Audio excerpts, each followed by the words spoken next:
All right, guys, and we are live. Feel free to jump in the chat as we go along. Anything you want to ask, anything you want to talk about. Of course, we're going to be talking about the fights as well. Big night, big night. Skye Nicolson headlining down there in Melbourne. I'm most looking forward to be honest, though, the Teremoana fight. Look, I don't overly think he's going to have many problems tonight, but you never know. You get hit with one punch and it can change it all, but I think Teremoana's fight is probably the one I'm most looking forward to. Jake Wyllie is always quite entertaining. I believe Bolt versus Isaako is the first fight of the night. I will try and keep that scoreboard ticking as we go through the fights, but sometimes I do forget. I've got a whole heap of tabs open here. But yeah, like I said, anything you want to talk about, jump in the comments and let me know. We're only going to get started here. We're supposed to start the first fight, I thought, at 7:15, but we'll have to wait and see. Whilst we wait for that first fight, we might as well talk about a bit of boxing news. It's not really news, to be honest with you. But it did sort of strike me as quite cool. Eddie Hearn, in an interview, I think it was with Ben Damon, spoke about the possibility of Justice Huni taking on Jarrell Miller, and that fight happening in Australia, wherever it happens. I don't really care where it happens. Like today's one, today's in Melbourne. I'm not there. It doesn't really matter where it takes place, but I think it's an interesting fight for Justice Huni if it does get made. Jarrell Miller currently working with Eddie Hearn. If that fight does get made, Justice Huni versus Jarrell Miller, I think it's a good fight to see where Justice Huni is. Obviously, we know how good a boxer he is. He showed that against Fabio Wardley. He showed it against Fraser Clark. But when you're in there with someone like Jarrell Miller who fights that type of fight, I think it shows another side of how good you are, because it is a very, very tough fight. I mean, we have a fight this weekend, Junto Nakatani versus Naru Inoue. Junto Nakatani, an exceptional boxer, but when he came up against someone like Sebastian Hernandez, who fights completely different to an amateur type boxer, you get tested. You get tested with different ways, and I think that Justice Huni versus Jarrell Miller is that type of test. It's a unique challenge for Justice Huni, and I'd like to see it get made. I don't really know what other names you'd want to chuck in there with Justice Huni right now. After that Fraser Clark win, it was a win, but it wasn't a convincing win. You could have made any argument to say that Fraser Clark did enough to get a draw out of it. I think Justice Huni did well and truly enough to get the win, but it wasn't a commanding win. It wasn't a, go in there and knock him out, go in there, get a knockdown, go in there and win 9-1 rounds. It was a very close fight, and I think a fight against Jarrell Miller, somebody that if you aren't on your game, if you aren't up for it, he will beat you, and we saw that with Lenny Apero. I think Lenny Apero probably at a different stage of his career than what Justice Huni is, but they're both amateur fighters. They've both probably had around about the same amount of professional fights. He's a test. Jarrell Miller is a test, and it's a different type of test. Realistically, though, for Justice Huni, all the top dogs don't fight like Jarrell Miller does, so maybe he doesn't need that test. I'd still like to see it. I'd still like to see a few hard rounds there with Jarrell Miller. Just to, another update on Justice Huni and his development going forward.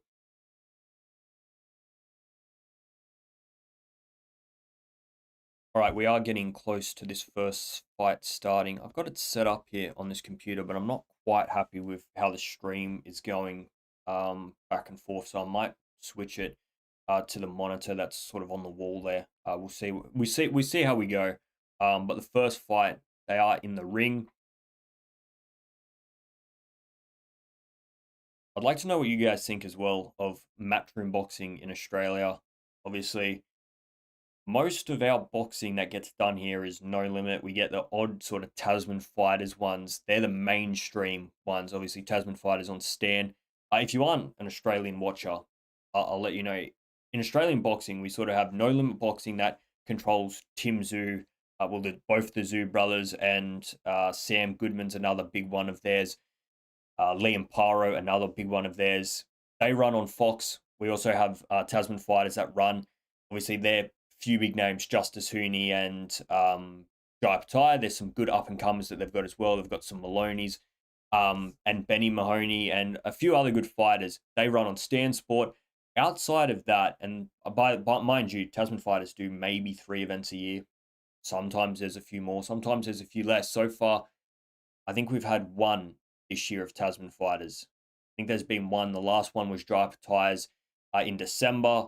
Since then, there's been the one that happened um, like last weekend. So there's not a whole lot of Australian boxing. So I think if Matchroom Boxing can put on 8 or 10 events every single year in Australia, it's big moves. It's big moves. A lot of these fighters, especially in Australia, they either have to go to the United States or England to get regular fights, or they're staying here. And we were talking about them fighting once, maybe twice, and the people that they verse, there's a step that they verse, and then it's world level, and we never sort of get that middle ground because people don't want to travel from America, they don't want to travel from England to come here and test one of these fighters. So you'll often see there's a big drop off between the high level fights that these guys are in and the fights that they're normally in. And something that I criticize a lot of these guys for fighting, like people like Nikita Zoo and Tim Zoo really should be fighting, top 20, top 25, maybe even top 15 guys. But unfortunately, unless they fight the top guy in their backyard, if they want to fight here in Australia, most of the people that they've got to fight aren't of the level. Did Justice resign? Did Justice resign for Matchroom, or do you think he may be a Zuffa new signing? Justice Huni? As far as I know, Justice Huni is sort of still only under Tasman Fighters. Obviously, he freelances those bigger fights. He went and did the Fabio Wardley one. He went and did that Fraser Clark one. But as far as I know, he is still just a Tasman fighter. They're the only people he works for. That's sort of another problem, unless they are co-promoted with Matchroom Boxing or co-promoted with Zuffa Boxing, the options are limited. Like Justice Huni was going to take on Kiki Toa-Latelli, who he's already faced in a professional fight, gets the call up for Fraser Clark out of nowhere, a bit like the Fabio Wardley call up out of nowhere. There's your opportunity. But outside of that, the opportunities aren't massive. So for Matchroom to be putting on these events, bringing out some of these fighters to fight here, it is big. We've started here the first round of Bolt versus Isaako. Bolt on the front foot. I do expect him to win. He's a good youngster, Bolt. Isaako, he's pushing 40, I think in 37, 38 years of age. Good uppercuts there from Bolt. Another uppercut and a left hook, followed by a right hook from Bolt.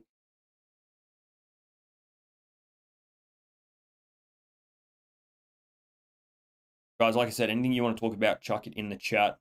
We will probably be doing, we call them most of the fights. Look, I'm probably not going to give you the most enjoyable commentating a lot of these lower league fights because some of them I don't personally know, so I can't give you too much insight about it. But we'll talk about the fights nonetheless. And like I said, anything you want to talk about, chuck it in the chat. I am most looking forward to, like I said, the Teremoana fight. I say that. I say because I reckon it's going to be a very enjoyable fight. I think the Jake Wyllie one will be enjoyable as well. But for Teremoana, I think there's got to be a point here where he starts moving up.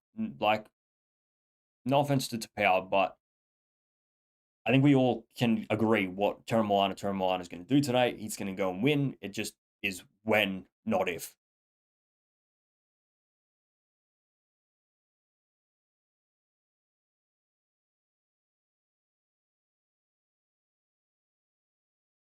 I tell you what, Isaako can take one hell of a punch because Bolt's hit him flush here a few times. That consistent right uppercut and left hook following it has gotten through 4 or 5 times so far in this first round.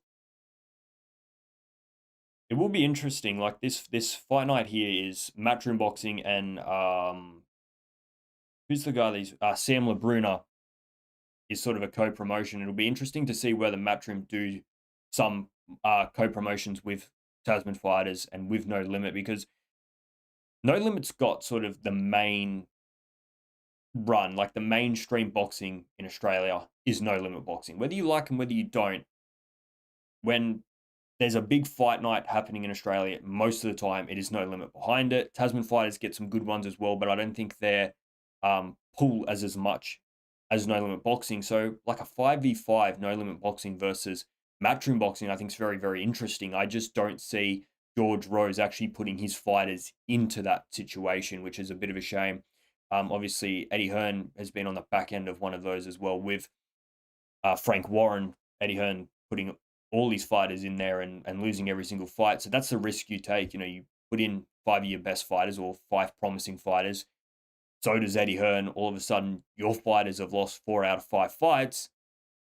It looks bad on your fighters, on your company, and everything you're running. So that's the problem with that. I would like to see, though, you know, No Limit put some of these fighters with some of these matchroom fighters as well. Same with Tasman fighters. Some of these youngsters that Tasman fighters have got, Money McIntyre especially, these are the type of guys that you want in hard fights. Teremoana, he's been now with Eddie Hearn in some of these fights, but I still think even that needs a step up.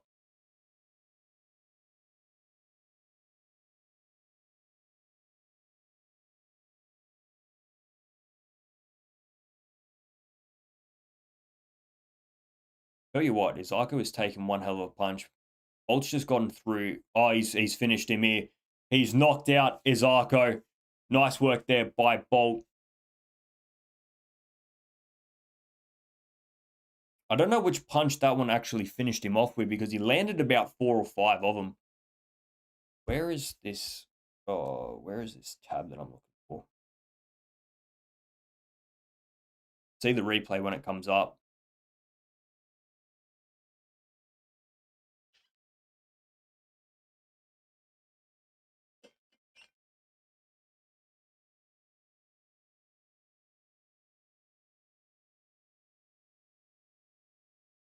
Vessi Isaako is still on the ground. Obviously, people are tending to him. He looked like he was out cold before he even hit the floor. So I just don't know which punch it was that actually finished the job. Jesse Bolt lands a good right hand there. That one starts to the right. Follows up with a big right hand that almost lands on the left side of his face, followed by a left hook and then a straight right to finish the job. That left hand might have even, knocked him out in the first place, and the right hand over the top at the end just finished the job. Left hand, right hand straight on the cheek, and night over for Isaako. A good finish there by Jesse Bolt in the second round. That was quick. Like I said, in the first round, he landed punches flush very, very easily, and he was taking them well, but there's only a certain amount you can take.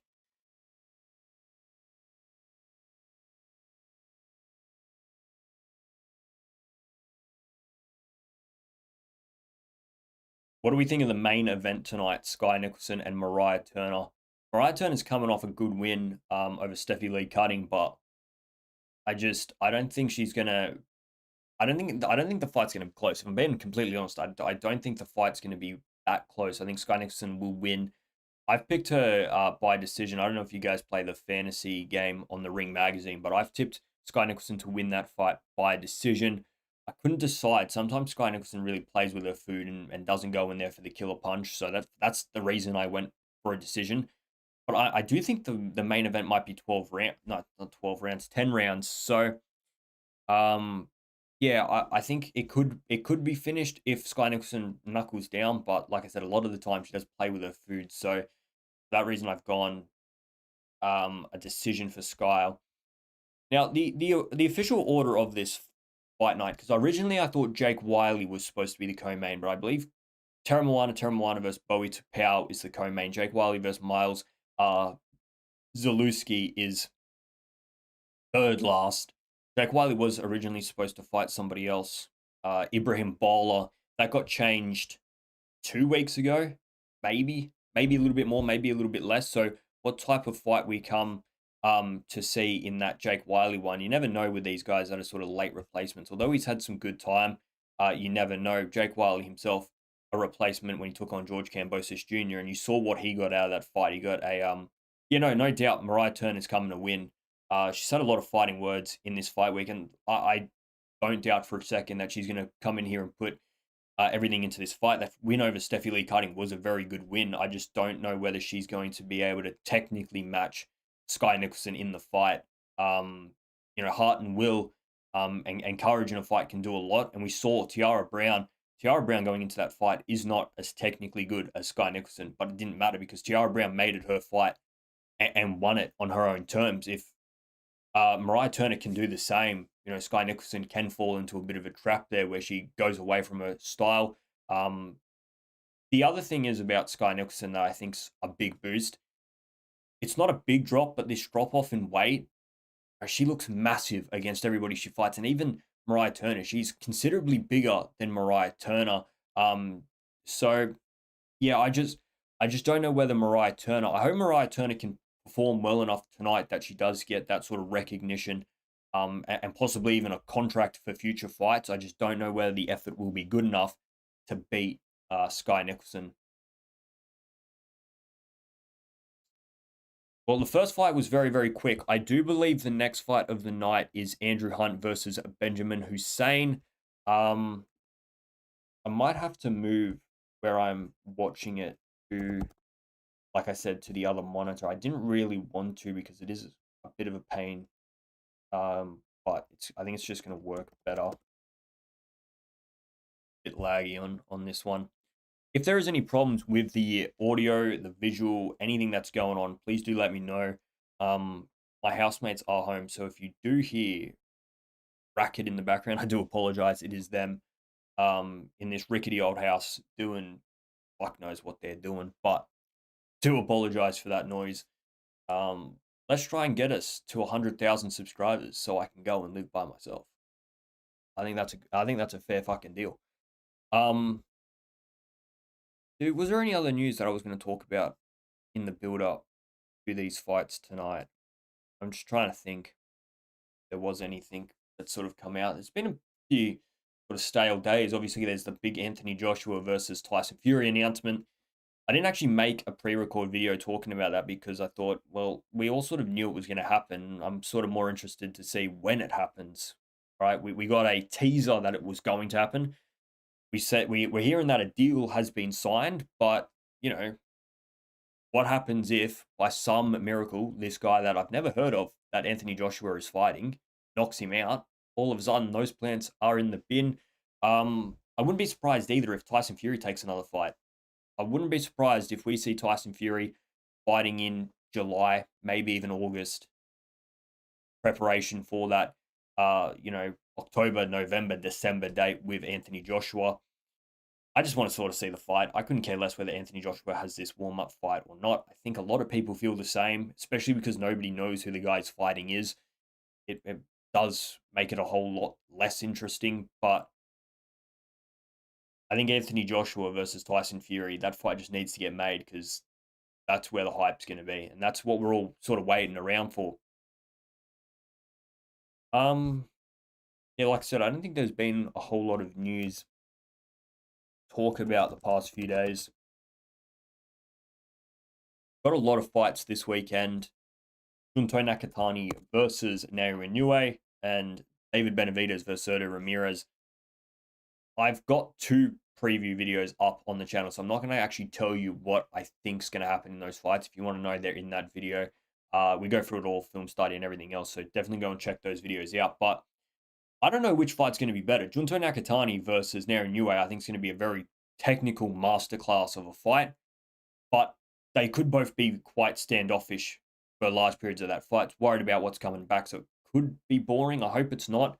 I hope both of them just go in there to kill each other. Sergio Ramirez versus David Benavidez, 100% for me.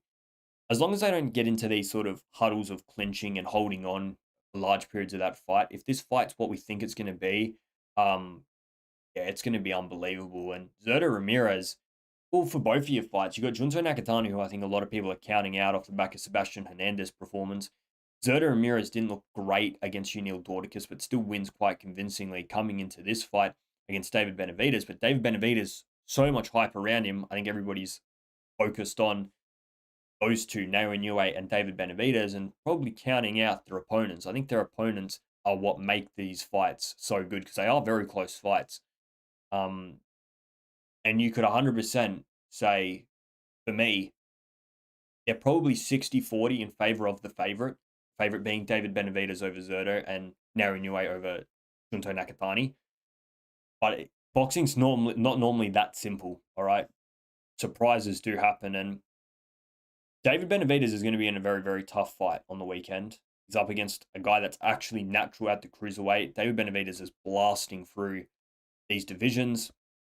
We saw what Junto Nakatani did in his first step up into the new division.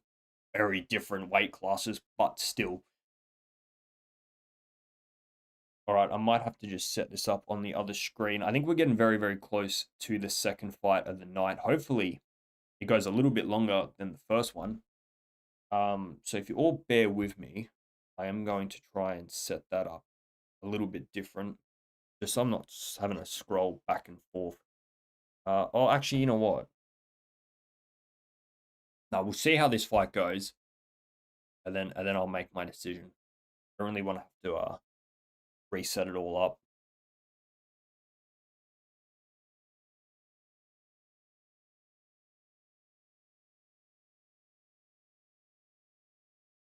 All right, we've got Hunt versus Hussein in this fight. Probably backing Hunt to win it, but well, saying that, it's gonna be a tough fight.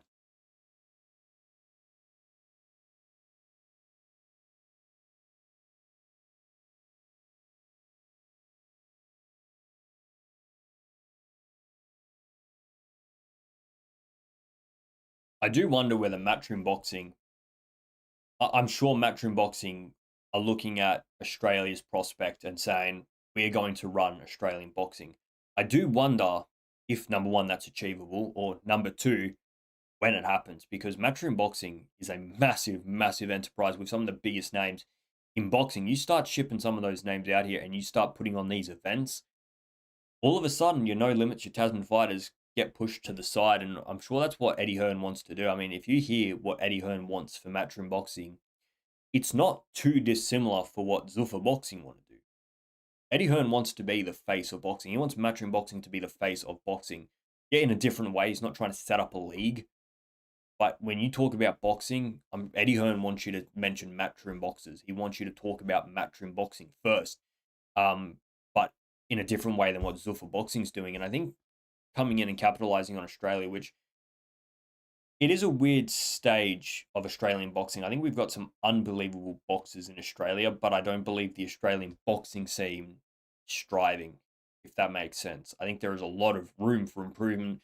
You compare what our sort of year of boxing looks like compared to England, and yes, there's different population, a different culture behind boxing in England, in Ireland, in Scotland, in Wales than it is in Australia, but we've got some top names coming through in Australia in the Olympics. You see some of them on show tonight, Skye Nicolson and Teremoana Teremoana. I think the Pacific Islander culture in Australia for boxing is growing and growing as well, which is very good because some of them are unbelievable. I mean, our top boxers are Pacific Islanders, minus Tim Zhu, Jai Pataya, Justice Huni, Teremoana Teremoana is on show tonight, Pacific Islanders, and I think there is such a big growing market in Australia for boxing. Somebody needs to capitalize, and I think that's what Eddie Hearn sees with this opportunity. I think he's putting on 6, 7, or 8 fight nights in Australia. First one, obviously, being in Melbourne. How many did he do last year in Australia? He definitely did the George Kambosos one that was at Kudos Bank, and he did the Fortitude Hall one, which was Jake Wyllie versus Yusuf Dib and Skye Nicolson versus, who was she versing? She versing Singh? She was versing somebody. It doesn't really matter. I can't remember any other Matchroom events that took place in Australia last year apart from those two. And those two were streamed on the Zone. They were both streamed on the Zone, and that Jake Wyllie one might have even been a pay-per-view. I can't remember. Don't take my word for it, but he wants to do 7 or 8 in Australia with half of them being pay-per-views. I hope the pay-per-views are very, very good. I get the shits a lot of the time. Look, you can more than happily go and pay for Junto Nakatani and Nao anyway. More than happily go and pay for Fabio Wardley, Daniel Dubois. You can go and pay for, all these top fights with the top names on it. But sometimes, like this fight that's coming up in a week and a half now, Nikita Tszyu versus Oscar Diaz, those are the type of fights. And when you look at the roster of who else is on the fight card, that for me shouldn't be pay-per-views in Australia. And that model is affecting, for me, Australian boxing, because like tonight's, this is on Foxtel. Yes, you have to pay for Foxtel, but most people do. Most people have it to watch the AFL, the NRL. These people are going to come and watch these fights, whereas they go and see Oscar Diaz versus Nikita Tszyu, unless they are a big boxing fan, they're not going to flick it on a Wednesday night, because guess what? They don't want to pay the 60, 70, $80 to watch it. This one here, Wednesday night, no footy, no AFL, no nothing's going on. Guess what? I'm going to chuck on the box. I'm going to see what's happening. Oh, look at that. That's Matchroom Boxing. Wonder what else they do. And that's something that I think Eddie Hearn's going to really capitalize on in Australia. All right, we are getting close here to the start. They've just touched gloves. Let me know in the chat who you guys think is going to win this fight. I think it's a tough fight, man. I said I thought Hunt was going to win it. Don't take my word for it. Do not take my word for it in this one.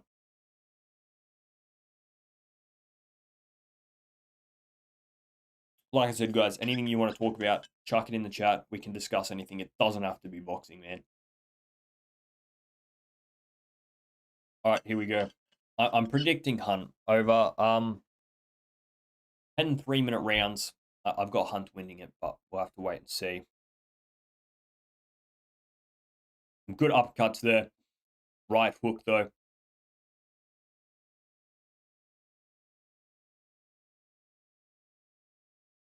Tell you what, he's absolutely swinging for the fences here.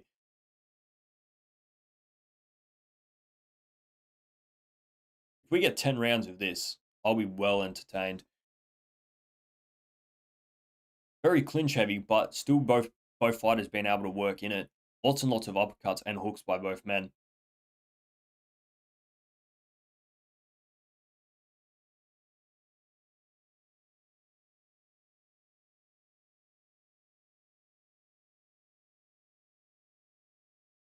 Yeah, no, I agree. You don't want, an Australian roster of guys that are just there as punching bags, guys to work the English fighters out. No, but the high level fighters, I want them getting the opportunity to fight these high level guys. Like if Nikita Tszyu was in Matchroom stable, the amount of opportunities he would get are much, much more than what he gets now. Obviously, Jai Pattaya, he signed that co-promotion deal with Matchroom, got him a lot of exposure, got him some good fights, got him put on Riyadh season fights. Something that, unfortunately, just working for Tasman, he doesn't get. And you know what? Even with that co-promotion deal, he still struggled to get some of them. Some good work here from Hunt, but he gets caught with a right hook. Hunt, I think, sabotaging his work a little bit here. He's very focused on pushing him back. Some good hooks there from Hunt, though.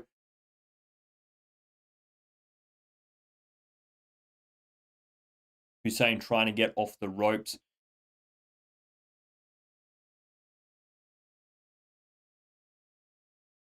Hussein, for the bigger fighter, doesn't really want to fight like the bigger fighter.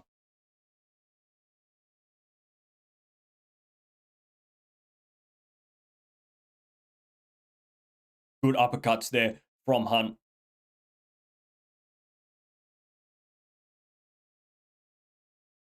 If Hunt can, keep this work rate and output up over the course of this fight, I'll be well impressed.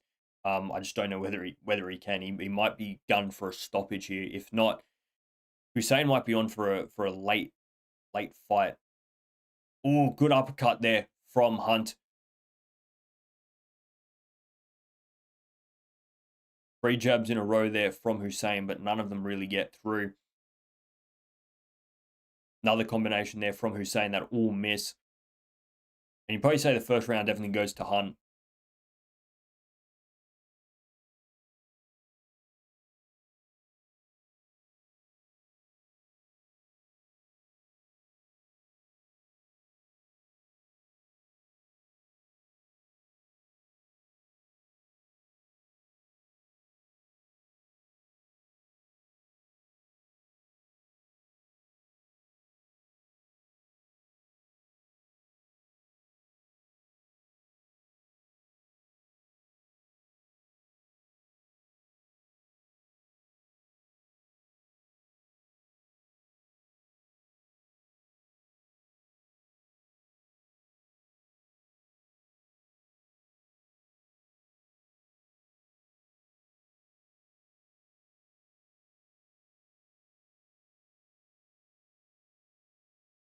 All right, round two starting now.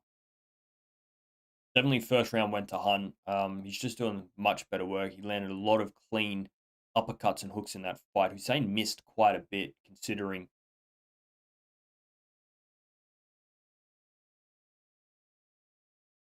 good body work there from Hunt. Right hand counter just hits.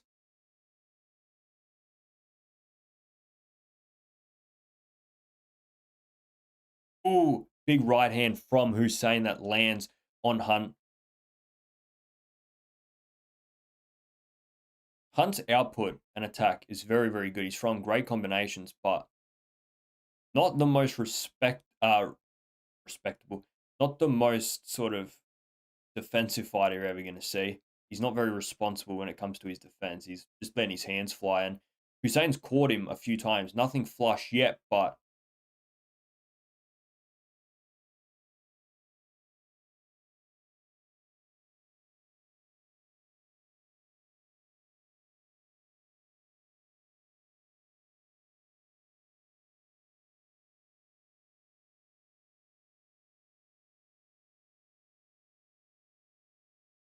Hunt almost inviting the pressure to try and counter off Hussein. I think he'll be able to do it because Hussein's not got the crispest of jabs. A good uppercut there from Hussein. He's got Hunt up against the ropes. Another uppercut from Hussein. A third uppercut from Hussein. They're all getting through, which is reflective of that defense from Hunt. Hunt trying to rip to the body, trying to get out of the ropes. He does so, but puts himself into the corner now. Hussein going over the top, missing. Hunt being able to get out of the corner now, back into the middle of the ring. But you know what? Although Hussein's missing quite a lot of these punches, he's probably winning the round. He's got the front foot pressure. He's got Hunt on the back foot, not doing a lot. A right overhand just clips Hunt, sort of comes off the guard.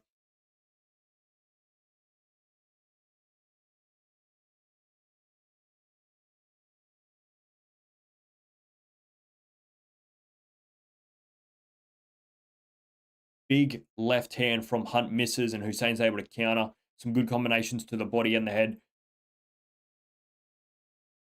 30 seconds left of this round, and you're probably saying Hussein's taken out the second round unless Hunt can, rally a little bit late here and steal the round. The referee adjusting Hussein's pants way too high. I do feel like that's a new sort of boxing thing, eh? I don't ever remember you going back and watch some of the old school fighters, their pants being nearly as high as what they do. Maybe I'm not remembering right, but it seems like some fighters have their pants outrageously high. The seam is massive. So sometimes when they say, oh, it's a low blow, but it hits them on the belt, I give the benefit of the doubt to the guy throwing the punch because the pants are sometimes outrageously high.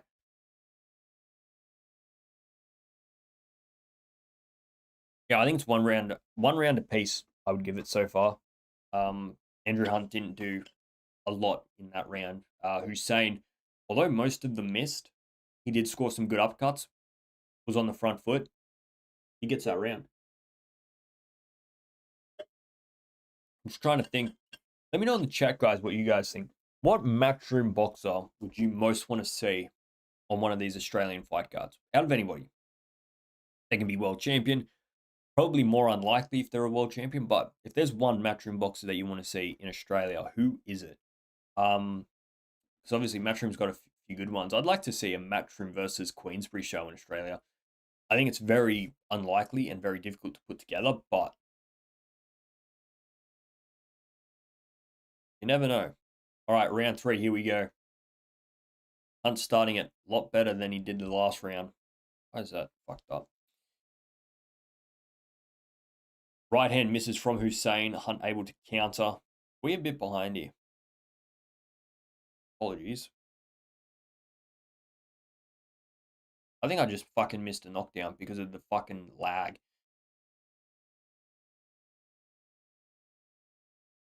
Few big punches there from Hunt. Rips to the body, a right to the hand. Hunt really applying the pressure here. Hussein covering up. I wouldn't be surprised if the referee comes in and stops it. He shouldn't because none of these punches are actually landing. Hussein's covering up quite nicely.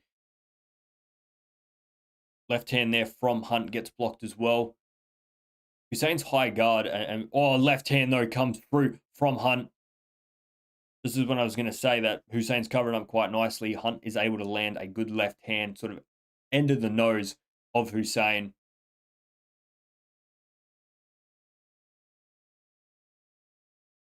Yeah, I'm going to have to switch this to a different screen because the delay I'm getting on this one is a pain in the ass. Good right upcut there from Hussein.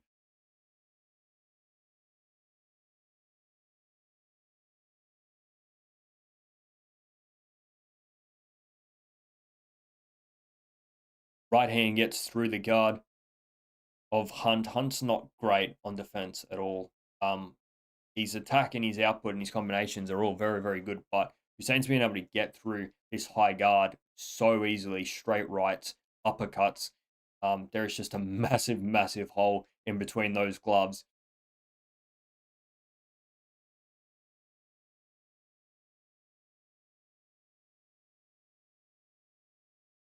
Uppercut and a left hook there from Hussein. Hunt's able to parry them nicely.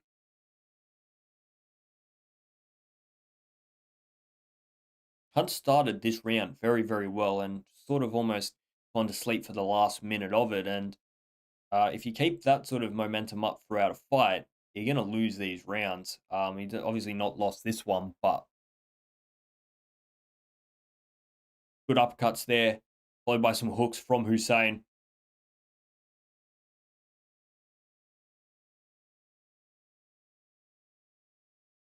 Hunt's defense is quite good when he's got his hands down and he's moving his head, he's moving his body. It's when he's got this high guard up, it's just almost non-existent, his defense.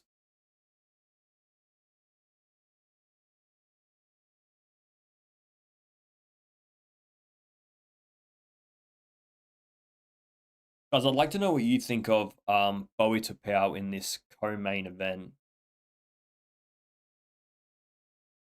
Some good left hands. So I'm not sure whether that is a knockdown or not because he lands a good left hand, which definitely wobbles him. But for me, it's almost as though he's fallen over his own feet. But he did get hit with not a great left hand. Definitely a slight touch, but looks to me more like he tripped over his own feet. I'm not listening to it. If anybody is actually listening to it, I'll have to plug my AirPods in so I can hear if they've actually given that a knockdown or not. Not that it matters. I'm not scoring the fights live until probably Jake Wyllie. That'll be the first fight that I score live.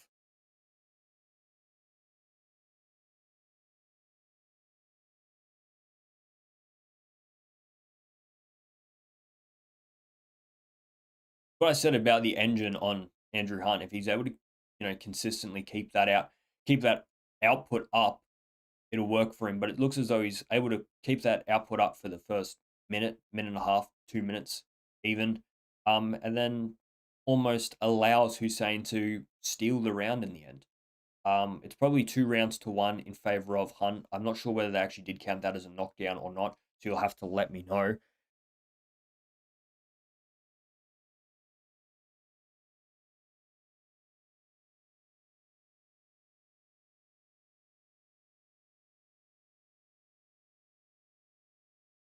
Yeah, I think Teremoana, like go back to what I was saying. I think Teremoana in this co-main event, he's got a very good chance of getting another first or second round knockout. Look, no offense to Bowie Tapau, I just think Teremoana is that guy. He is that good. We see it, similar with Moses Atauma. They try and put these type of opponents in front of them. They're supposed to be hard nuts to crack. They're supposed to be these guys that are experienced fighters, but ultimately the young athleticism, the ability, the agility, the power that these young guys hold, it's just well and truly too much for these guys to handle. And I feel the same way coming into this fight. Minute and a half left of the fourth round. Hussein's probably winning this round, in my opinion, but neither one's really landed anything assertive yet. Big overhand right there gets blocked by Hunt. That left jab and even the straight right is just splitting the guard consistently of Hunt.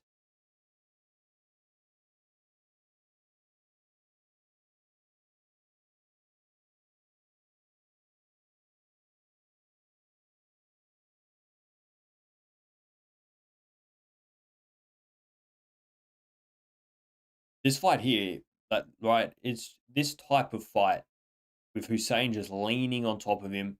It's a messy, scrappy fight. No punches are really getting through. It's benefiting Hussein massively. He's going to win this fight on points quite comfortably if they keep doing this.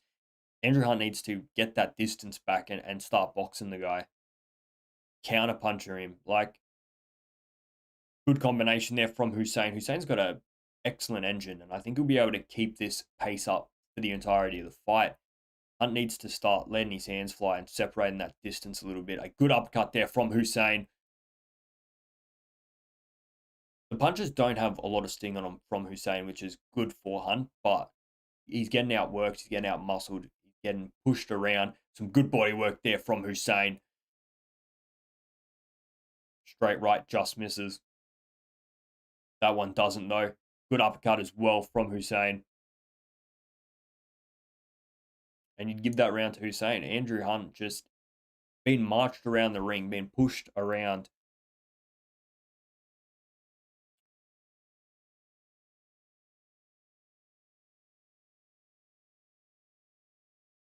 Guys, like I said, anything you want to talk about, chuck it in the chat. A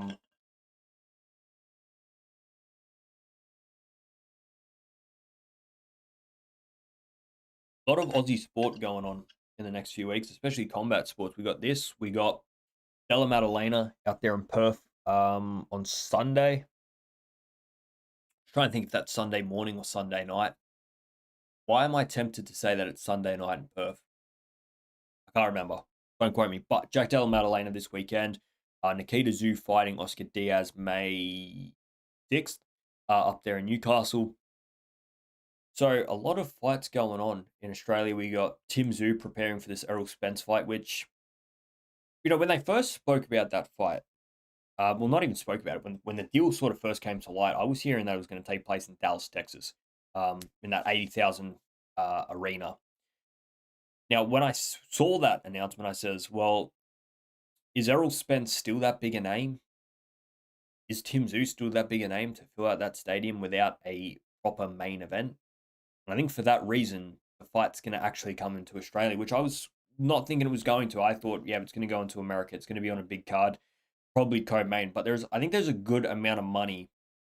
You sell out Seabus Super Stadium up there on the Gold Coast, sell a lot of pay-per-views. People in Australia get behind Tim Tszyu, whether he's doing well or doing bad. People pay and watch him, all right? Whether you like him, whether you don't, I know for a fact that he's a moneymaker in Australia. Errol Spence, is he still that big a moneymaker in America? Put against Tim Tszyu, 3-year layoff to sell out a stadium big enough to warrant the money that they're going to do. I just don't think the money's there as much in America as it is in Australia. I don't think there'd be a great difference. Like I said, I thought it was almost going to end up like Tim Tszyu versus Fundora 2 on the co-main to Barrios Pacquiao. Then you get a big payday. If Tim Tszyu is getting 15 million, that's what I'm hearing. Let me know in the chat if you're hearing differently, but I'm hearing 15 million for Tim Tszyu to take on Errol Spence. I think that is ridiculous and outlandish, especially because it's not a title fight. Errol Spence hasn't fought in 3 years, and last time he did fight, he got his ass handed to him from Bud. So, yeah, I mean, if you're getting that payday, I mean, you got to respect the hustle. You got to respect Tim Tszyu for being able to pump that money in. Obviously, he's earned that right to make that money. He is a former world champion. He's a big name in Australia. I go back and forth with this. Look, I have no problem. Jai Pattaya is clearly the best fighter in Australia. No doubt. 100%. He's number one. Nowhere near it. And there's no second to him. George Kambosos in his prime, probably second, if not first. You could compare the two because George Kambosos did dethrone Teofimo Lopez in a mega fight. But since then, we all know what's happened. Tim Tszyu is arguably the biggest name in Australian boxing. And what I mean by that is go onto the street, ask 100 people, random 100 people on the street. Tim Tszyu, Skye Nicolson. I feel like I'd probably guarantee that more of them will know Tim Tszyu's name than they will Skye Nicolson's name, which is a problem with marketing, advertising, and everything else. But in terms of moneymaker, in terms of name in boxing, Tim Tszyu is that name to be able to make money. Realistically, Jai Pattaya should be the one getting paid the big bucks to be in these big fights, but There's a lot of problems in cruiserweight. There's a lot of problems with for boxing. There's a lot of problems in that whole situation. Some of the American boxing pundits ain't too happy the fight's happening in Australia. Yeah, no doubt. Like I said, I was almost convinced that it was going to happen in America. I was when they came out and says, I think Nunham Boy actually posted it first, said, "Oh, it's going to happen in Australia." I was beyond it, but I think when you break it down and you look at the money that they're going to make in Australia compared to the US, it does make sense. But if you're an American, if you're a follower of Errol Spence, I I was almost certain it was going to happen in America. I thought that was the right place to put it. And if you are an American pundit, I think you got a right to be a bit pissed off because Errol Spence calling this almost his comeback. He's hunting trail. He's looking for the big names again. You're giving a huge advantage away traveling to Australia, and I think that almost plays into the mindset of Errol Spence. Is Errol Spence actually coming back to fight these big names, or is Errol Spence coming back because he can travel to Australia, have still a competitive fight with Tim Tszyu, but get paid a lot of money for it? Whereas he can go and fight in America, maybe not against Tim Tszyu, get paid less money, but have a more competitive fight and really show that he's back for a world title. That's not what I think he's here for. I think he's here for a one and done paycheck, and that's going to be Tim Tszyu. It wouldn't surprise me at all if we see a poor Errol Spence lose to Tim Tszyu. All right, I'll take my money now. I'm going back to the States to enjoy retirement like I have been doing for the last 3 years. I got paid good for the Bud fight. I'm going to get paid good here. That's all I'm really interested in. And for me, I go back and forth. I hope that's not the Errol Spence we see, but more than likely it is. More than likely it is. Right, we are a minute into the 6th round. I've probably got Hussein up. Maybe they're even. I thought Hunt would be winning this fight a little bit more comfortably than he is.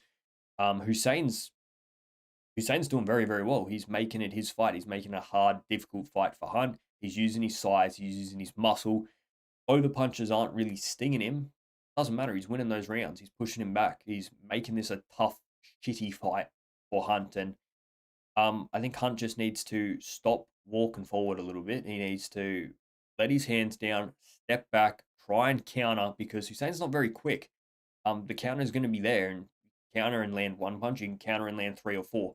Good left hand there from Hunt on the front foot. But this work here, where he's putting his head up against Hussein's head, he's sabotaging his own work and allowing Hussein to fight a little bit more his way. And look at that, he just gets pushed back into the ropes.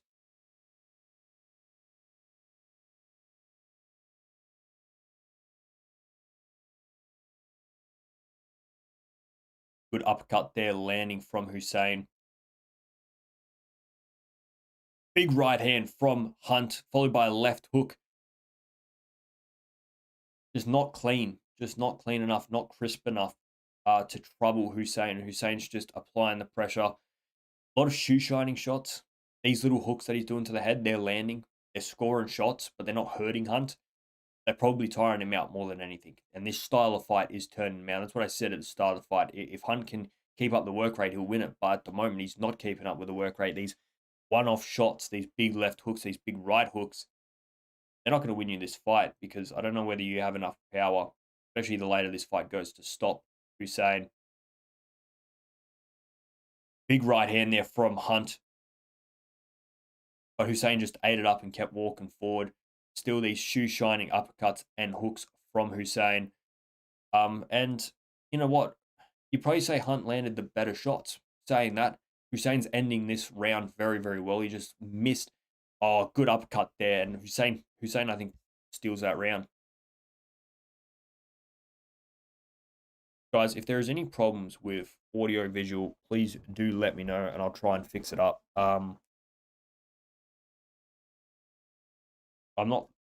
be honest, not the greatest here with this OBS and other stuff. Very beginner, but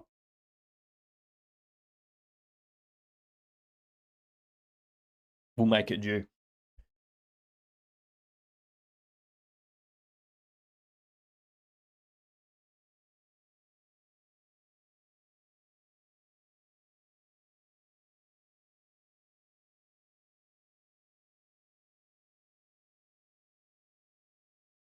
Look at this. Hussein's already standing ready for this next round whilst Hunt's still on his stool, trying to get his breath, trying to get some water in him, still getting told off by his coach. I think that shows you where this fight is currently for Hunt compared to Hussein. I think Hussein's growing in this fight, and I'd put him ahead. I don't know what the rounds are exactly because I haven't been scoring it as we go, but 6 rounds so far. I'm not sure whether they ended up counting that as a knockdown or not, but let's say they didn't count it as a knockdown.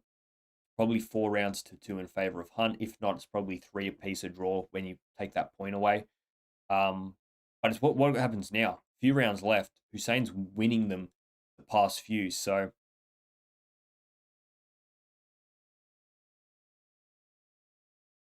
it's better work from Hunt though, trying to fight on the outside, trying to box Hussein, but he just gets muscled up against the ropes. Good uppercut there to the body from Hussein, and this constant pressure, this constant pushing him up against the ropes, and good uppercuts though dug in from Hunt to try and get off the ropes. Referee separating them, but Hunt's not able to get away from these ropes quite yet. This is better. Quick hands, quick combinations from Hunt.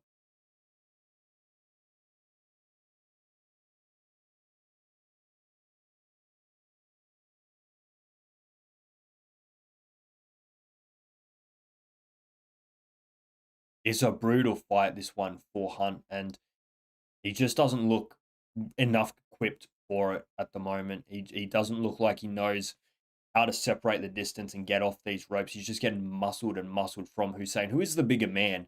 He's quite notably bigger than Hunt, but Hunt's got a much better boxing acumen than him, and that's why I'm surprised that he's almost, you know, when he is doing well, he's initiating the inside fighting. Even when he's sending out his combinations, he's not keeping a distance. He's not trying to box it. He almost allows for this type of fight, which just doesn't benefit him at all. This is brutal work here from Hussein, just ripping to the body, pushing him down, pushing him up against the ropes. It's not clean, it's not tidy, it's not textbook boxing, but it's winning Hussein these rounds.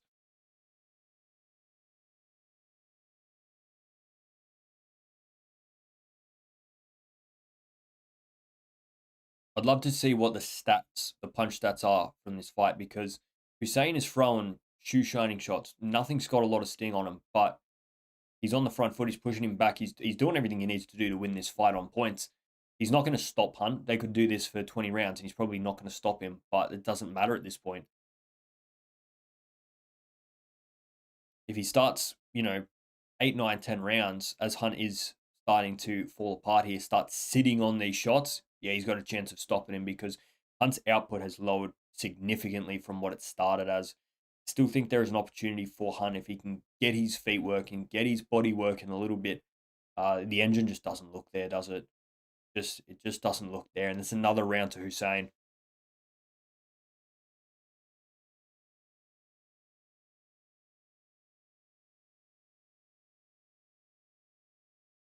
Who we got next after this? Jake Wyllie.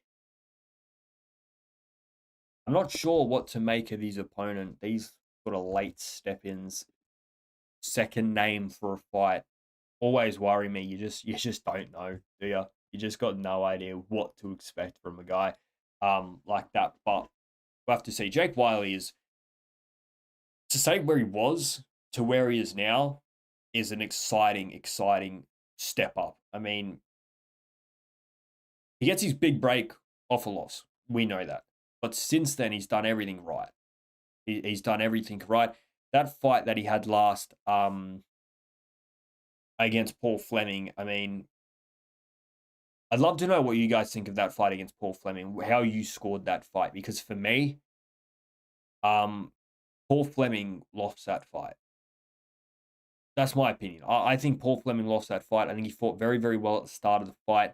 I just think the pressure from Jake Wyllie was better than the probably sharpshooting that you say from Paul Fleming. Paul Fleming's output was limited, but he did land quite precisely. But Jake Wyllie's front foot pressure and his constant hounding on Paul Fleming, for me, won him that fight. And the fact that Jake Wyllie didn't get the win was very surprising to me. I think one of those scorecards might have even given it in favor of Paul Fleming, which, look, you might be able to get behind a draw. If it was a draw, I probably wouldn't if all the cards were a draw, maybe, maybe you can justify it. But for me, Jake Wyllie won that fight. I thought his fight against Yusuf Dib was really this guy is the real deal. You never know off a loss, eh? You look at Edgar Berlanga and the way that we talked about him following the loss to Canelo. It's like, oh yeah, he went the distance with Canelo. He's a top guy at super middle. He went the distance with Canelo, and then he gets bitched by Hamza Shiraz, and you're like, oh, you know what? Actually, Canelo's slowing down a little bit. He was playing with his food, and Edgar Berlanga, he got bitched. So you never know. But Jake Wyllie showed that he's not that. A bit like Josh Padley, he's another one that almost was in the similar situation. Late step in, leaves on a Friday, comes to take on Shakur Steven, who's a pound for pound unbelievable fighter, loses it, gets stopped in the fight, but earned a lot more in taking that risk. And sometimes you just got to take that risk. Sometimes you got to say, all right, I'm going to take the L today because guess what? My paycheck, my contract, and everything I'm going to get from the way that I go in there and fight is what's going to matter. And like this fight here, I picked Hunt to win this fight. I thought Hunt was going to be able to outbox him. And Hussein is just engine hard work, gritty fight, pushing him up against it. And for me, he's winning this fight at the moment.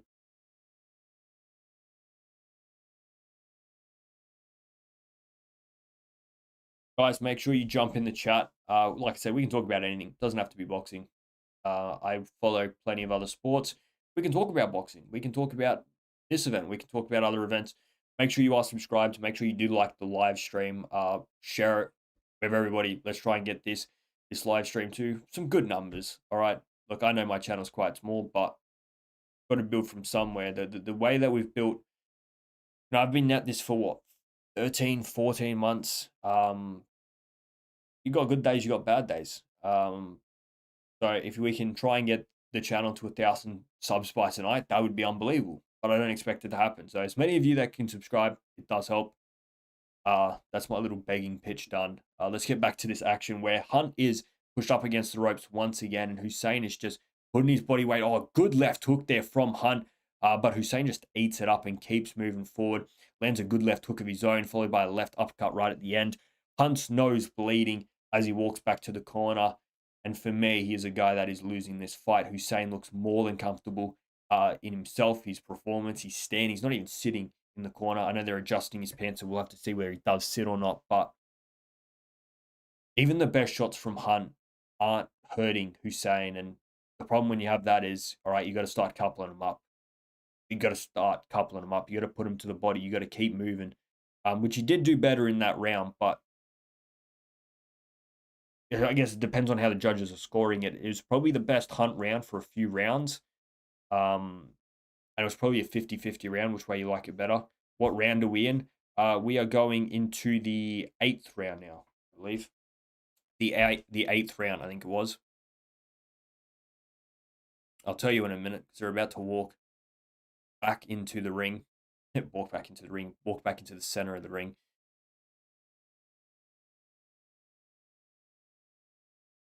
Round 9. Apologies, round 9. That was round 8. 2 rounds to go. I've got Hussein up in this fight. I just think he's doing the better work. I think though the punches aren't powerful, dominant, he's outworking him. He's got his nose bleeding. He's the better fighter so far in this. Hunt needs to just keep doing that movement, that pestering. But he's got to couple it up with these punches. There's no output here from Hunt. And he's just inviting the pressure on. You get that jab pestering out there. You make it hard for Hussein to get in close. It makes it a different fight, but he's almost inviting the pressure, and I just don't think it benefits him. It hasn't benefited him in this fight. Because on these inside fightings, he's the one getting pushed up against the ropes. He's the one being muscled. Good left hook there from Hussein. And once again, just got his body weight on Hunt. And look, I guess it depends on how the judges score it. I've seen some terrible scorings in my time, but I don't see how they could be giving a lot of these rounds to Hunt from these, 5-10 second spells over the course of 3 minutes. There's better work, though, from Hunt, but once again, he gets muscled.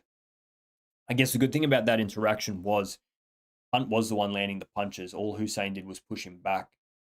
So if you're looking at it that way, yeah, you're giving that to Hunt. But good right hand over the top from Hunt lands, but Hussein just eats it up and starts with these shoe shining shots to the head of Hunt. Minute 10 left of the 9th round. It's been a competitive round, and I've probably given it to Hunt so far. Hussein, although he's pushing him back, he's not really letting his hands fly, so I'm not really going to give him this round. Hunt's on the back foot. He's been muscled, but at least he's throwing some punches. He's landing some punches. Good body shot there from Hussein. Oh, great right uppercut from Hunt. He just, every time you think that Hunt's landed a good shot, Hussein just keeps walking forward. Bit of blood there on the left eye of Hussein. Good body work there from Hunt. Hunt fighting a lot better in this round. And I'm 30 seconds left. I'm giving him this round. The referee giving Hussein a bit of a warning there. I'm not sure whether it was for leading with the head or pushing him down, but swelling on the right eye of Hussein, blood from the left, blood from the nose of Hunt as well. So a grueling fight, and Hussein with a late flurry here, landing some good punches, will be enough to steal this round. I don't think so. A good left hand there lands from Hunt, but it might have just been enough. It might have just been enough, that late sort of flurry from Hussein, pushing him back, landing some uppercuts, landing some hooks, might have stolen him that round.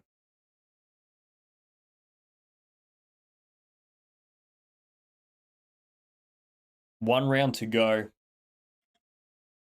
Hunt has to win it, and you could probably say it's a draw. That's probably where I'm at right now. Look, Hunt could win the last round and still lose it. I don't see this fight being won by Hunt. I think it does have a bit of precipice whether he got that knockdown, whether they gave it to him or not. But for me, I think Hussein's won this fight. If Hunt can win this round, maybe a draw. He can win this round, maybe a draw. We'll have to wait and see. Final round, here we go. Hussein's eye being attended to. A little nick there on the eyebrow by the looks of it. Nothing too bad, but where it is, it's going to bleed a lot. Not really interrupting him. If anything, it's actually the right eye that's swelling. That's probably annoying him more. Good right hand there, straight through the guard from Hussein. Tries to do it again, misses that time. Right hook, though.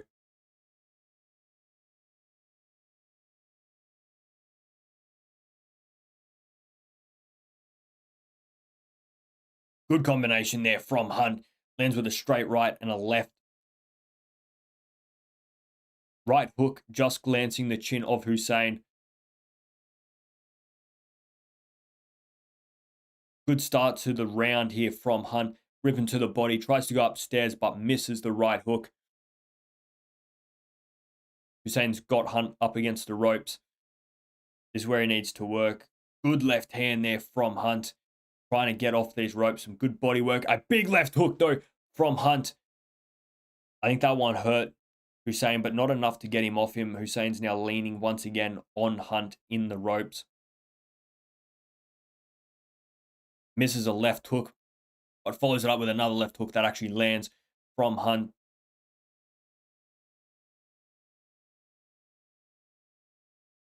Hussein, he's got the pressure. He's pushing him up against the ropes, but he's not actually landing any punches. So if the judges are seeing what I'm seeing, it's Hunt landing the punches, and it should be Hunt winning this round. Once again, Hussein being warned for pushing down on the back of the head of Hunt. Good left hooks to the body from Hunt. Left hook from Hunt goes upstairs. Just a glancing shot on Hussein. Right hook over the top. Not a lot of power, but still landing shot. A left hook from the bottom. Oh, another good left hook from Hunt. Problem is Hussein's eating them up, but if you're the judges and you're seeing that head fly back, the sweat coming off Hussein, you can see these punches getting through. It's the first time in a while that they've even fought in the middle. will we see another late flurry from Hussein? He's sort of happy to work over the last 30 seconds to try and steal the round, which can be very swaying to the judges. But for me, this has definitely been a Hunt round, and I'm just trying to go through the rounds in my head, whether Hunt's done enough to win this fight, and I'm just not. I think I'd be more happy with a draw. I think, oh, good right uppercut there from Hunt. Hunt really trying to assert himself in the last 10 seconds of this fight. Maybe get something to change the tide of the scores. Good right hook, followed by a left hand from Hunt, and a good way to end the 10th round.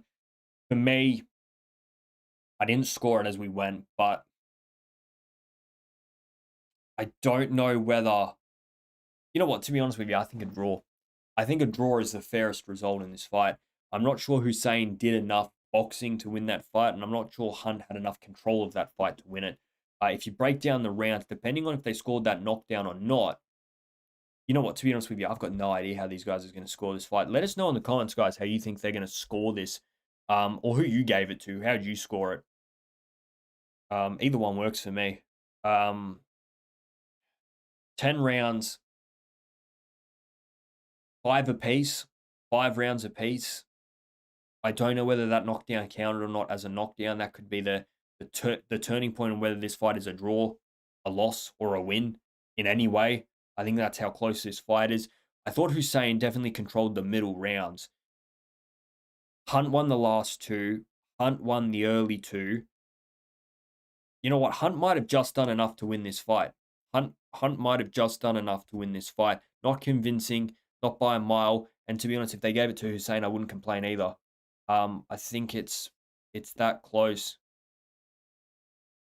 Hopefully you guys can't hear that through the microphone, or else I'm gonna get fucking copyright slashed for the noise. All right, here we go to the judges' scorecards. Let me know in the comments how you guys scored it. I think these scorecards could be all over the place. I think they could be absolutely anything. If I was to pick a winner that I'd be more happy to see win it, to be honest with you, I think I'd be more happy with the draw. But I think Hussein... That was a tough fight, man.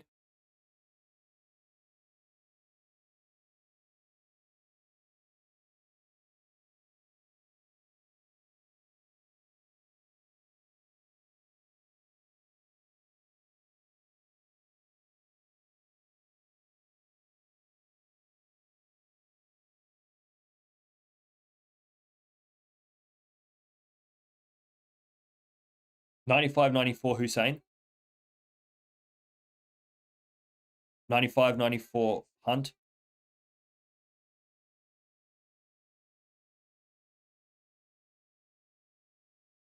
$95.94, $95.94, $94.95. A split points decision victory for Benjamin Hussein, and I don't think you can have any complaints with that, to be honest with you. I said that if there was... Yeah, I think Hunt... That's a tough one, man. Neither fighter deserved to lose that fight. But if you were to pick a winner, I would probably tilt more towards Hussein than I would Hunt. I was probably more happy with a draw. But I think you can respect that work from Hussein, and a very, very entertaining fight. 2 very different fights that we've seen so far tonight. First fight, round 2, knockout by Jesse Bolt. Second fight, a win just by Hussein. All right, during this break, I might go to the bathroom and try and set this up on a different screen so it's a little bit of an easier watch for me. We've got Jake Wyllie versus Zalooki. I believe that's how it's pronounced. And then we've got Teremoana Teremoana versus Tapau. And we've got Skye Nicolson versus Mariah Turner. So some good fights to come. Let me know in the chat any of your thoughts, where it's been any of the fights, or anything you want to talk about. Like I said, we can talk about anything you want. We can talk about absolutely anything you want. All right, I'll be back in a moment.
All right, we are back. Try to reset this up so it's on a better screen. So hopefully, uh, that'll work a bit better. That's fucking loud.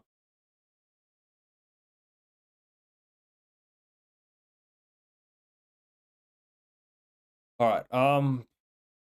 Let's see if we can set this scoreboard up as well. Here we go. Um,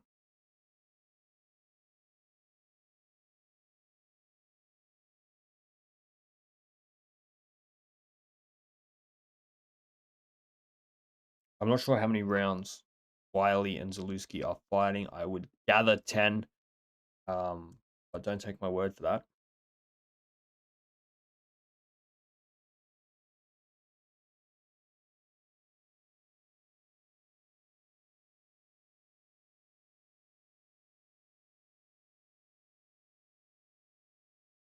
All right.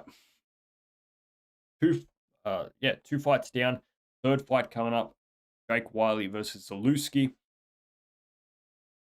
Two good fights as well. Two very different fights. Jesse Bolt, unbelievable knockout. Tough fight. But I think I'd like to know what you guys think in the chat. I think I'm content with Hussein winning that fight. Hunt just lost way too many of those middle rounds, and although it was close because Hunt won the first two and probably snatched the last two, it's probably tough to say that Hunt did enough to win that fight. Like I said, I would have been more happy with a draw. That's the type of fight that is a draw. But Teremoana, if he wins again today, dominantly, I'm talking round one, round two knockout. How many more times do we need to see it? That's where I'm at. How many more times do we need to see that Teremoana can finish his opponent in the first round? Teremoana needs a step up. Teremoana needs a tough fight. I thought they were going to give him. I thought 100% it was going to be Steven Ivich, who is the Australian heavyweight champion, and that one's the one that made sense for me. That was the one. Other than that, I want to see Teremoana. My problem's not him fighting in Australia, but there's more chance of you getting a better step up in England or America. And that's probably where I expect to see him next. The next time we see Teremoana, it's either going to be for the Australian heavyweight title or against a high level opponent. Because for me, I think Teremoana once again wins tonight quite comfortably.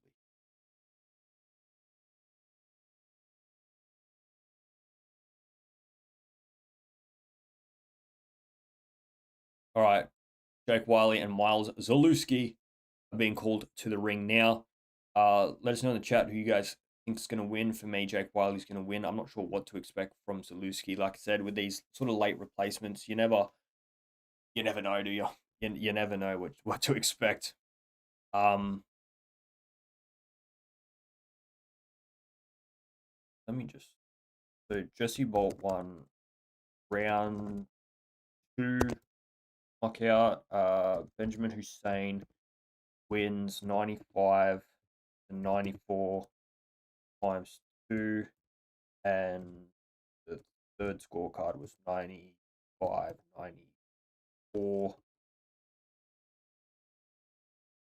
Favor of Hunt.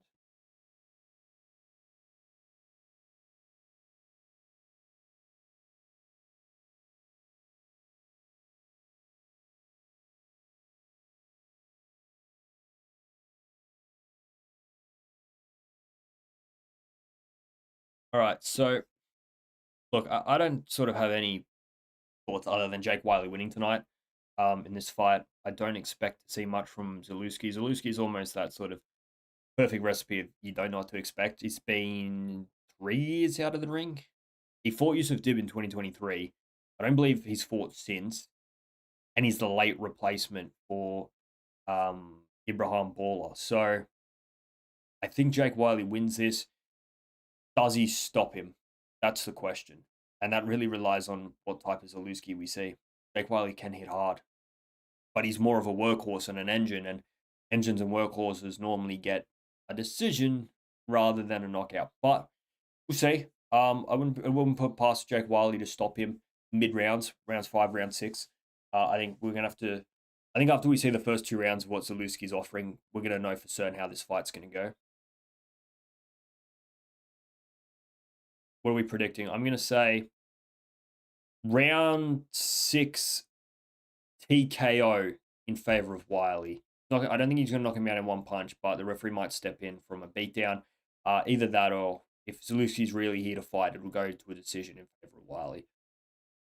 They're the only two sort of outcomes I see. I don't see Wyllie going in there and stopping him in 2 rounds, but you never know, eh? You never fucking know.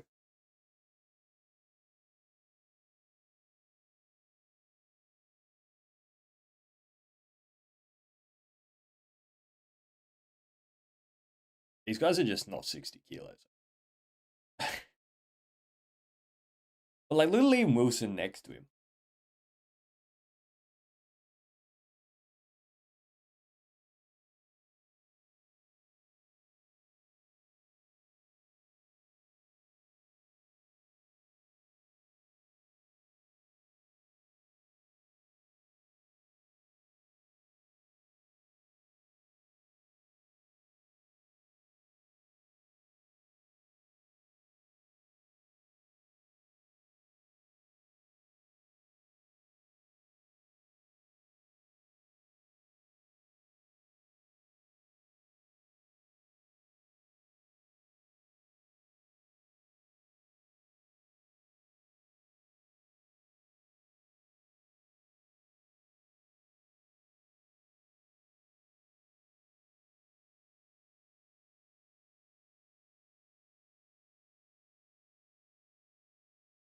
Talking about former opponents of Jake Wyllie, are we ever going to get an announcement of when George Kambosos is fighting again?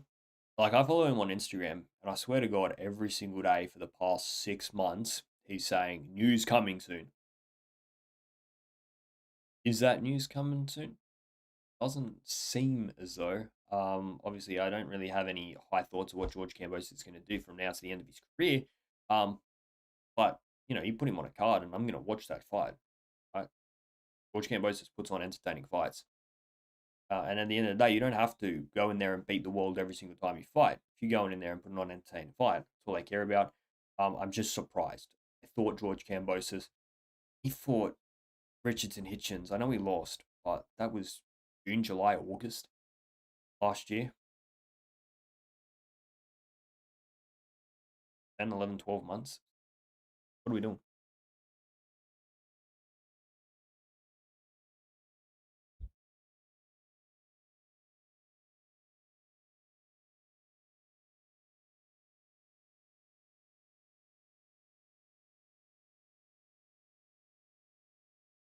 Jake Wyllie pressing the action early. Zalooski, quite elusive. Quite elusive early. Moving around the ring. Obviously, we know how Jake Wylie's going to approach this fight. He wants to be on the front foot. He wants to bully you. Big right hand there from Zalooski. Misses. Follows up with a left hook. It gets blocked partially from Jake Wyllie. Another big right hand there from Zalooski that misses by an absolute mile. I hope that's not his game plan tonight, is to land one shot. Jake Wylie's got, I think, a good chin on him. He's got a good neck on him. So, big right hand there from Jake Wylie's chasing after Zalooski. He lands with a left hook. Ripping to the body there by Jake Wyllie. I think that left hook definitely rattled Zalooski. He's got to be careful. He's not going to be able to eat too many more of those. Funny thing about Jake Wyllie is this is going to be his pressure all night. He's not going to slow down. Hussein versus Hunt. Hussein won that fight 95-94, 95-94, and then Hunt got the third scorecard 94-95. So a split decision victory for Hussein. Very entertaining fight, very tough fight, a lot of clinch work, but Hussein was on the front foot for most of it and probably deserved to get the win. I thought Hunt did enough to get a draw, but you know what? Zalooski might not see the second round here. 44 seconds left. Jake Wyllie applying the pressure. Zalooki's just running around the ring at this point. Some good body work there from Wyllie. Will Wyllie be able to find the finish, though, in this round, or will it come round two? Zalooki just hasn't turned up, eh? Oh, well, good, mate.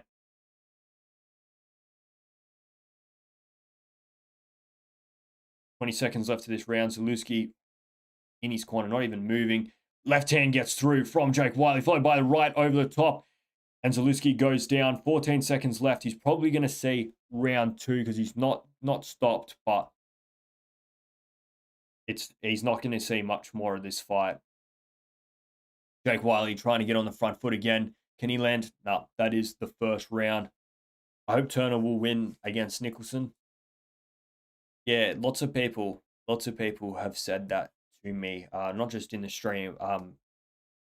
During the past few weeks, people have been at me, some of the videos and stuff, saying, yeah, they're backing Mariah Turner, that they're a big fan of her. I didn't realize. Look, to be honest with you, I don't see Mariah Turner winning tonight.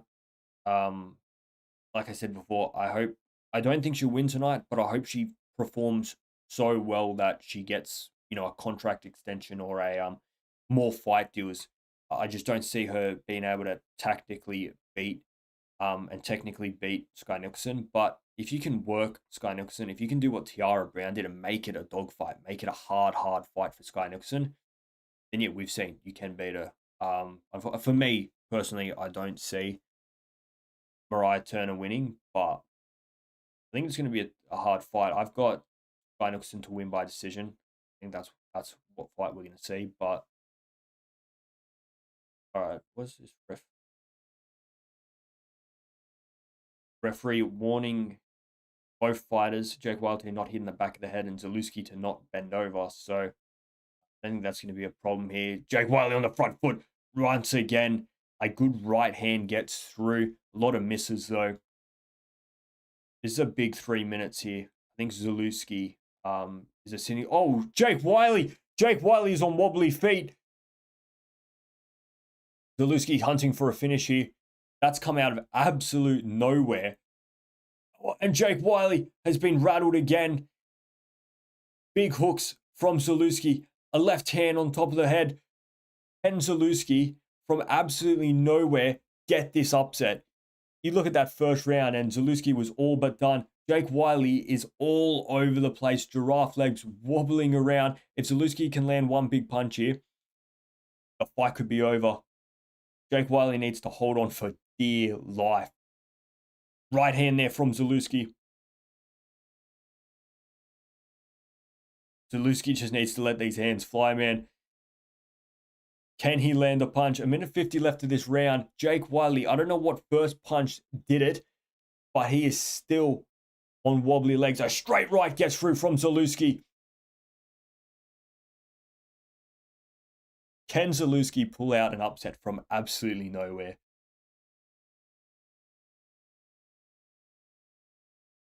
All right, Jake Wyllie looks like he's found his feet again. He's jabbing. He's working. 1:20. You can't say Jake Wyllie's fully back yet, though. Another left hook there lands from Zalooki. 1:12 of this round, and Jake Wyllie looks all over the place. Zalooki with a straight right. Another right hand. Jake Wyllie is still wobbling all over the place. This would be an unbelievable win if Zalooki gets this. When you watch that first round, and now this.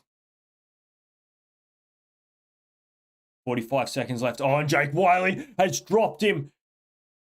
A 1-2 combination from Jake Wyllie, and all that momentum that Zalooki had, all that luck that Zalooki had, hurt Jake Wyllie, and he's unable to capitalize. And 30 seconds left of this round. A knockdown apiece. Can Jake Wyllie find the finish here? He's laying on the pressure. Big combinations, and the referee stops the fight. I think the towel comes in as well, and Jake Wyllie wins a round 2 stoppage in one of the weirdest fights you're going to see. Jake Wyllie had Zalooki all but hurt in that first round. Come round 2, Zalooki had Jake Wyllie holding on for dear life, wobbly legs all over the place. And then the last 30 seconds, Jake Wyllie turns it on, lands a clean 1-2, drops Zalooki, and then lays on the pressure, and the referee stops the fight. That is an entertaining fight, man. I can't believe Zalooki had all the momentum in that second round. He had Jake Wyllie all over the place, was not there. A massive opportunity. It was a right hand on the back of the head that first started the rot for Jake Wyllie, but Zalooki was unable to find that finish. Jake Wyllie holding on, staying out 2 minutes, and out of nowhere, Jake Wyllie lands his own 1-2 combination, drops him, and lays on the pressure. Whether the referee should have looked at the circumstances and said 12 seconds left of the round, we'll see it out. I'm not sure, but look at this combination from Jake Wyllie, just letting his hands fly, and the referee steps in. But the towel comes in anyway, so it doesn't matter. The towel comes in, the fight was over. Zalooki, he had it. He had it in his hands. He had it in his hands when he hurt Jake Wyllie and wasn't able to capitalize. Very entertaining fight. You know, I didn't even start the timer. I was so hyped. I didn't even start the timer. Apologies. I will fix that up for the next fight.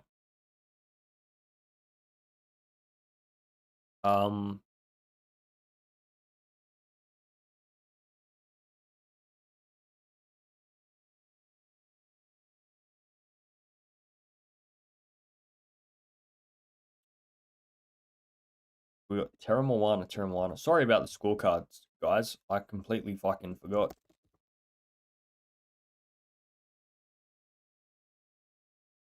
I will remember for this one. Hopefully.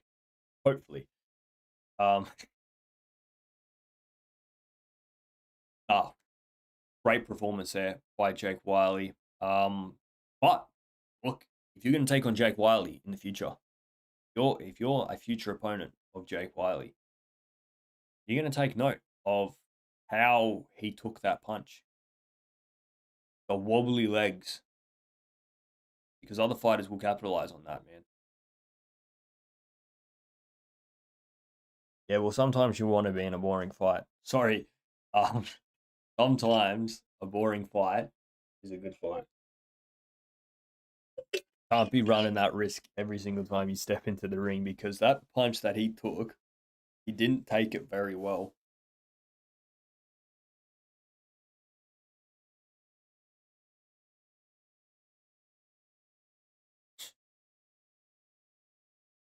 Oh.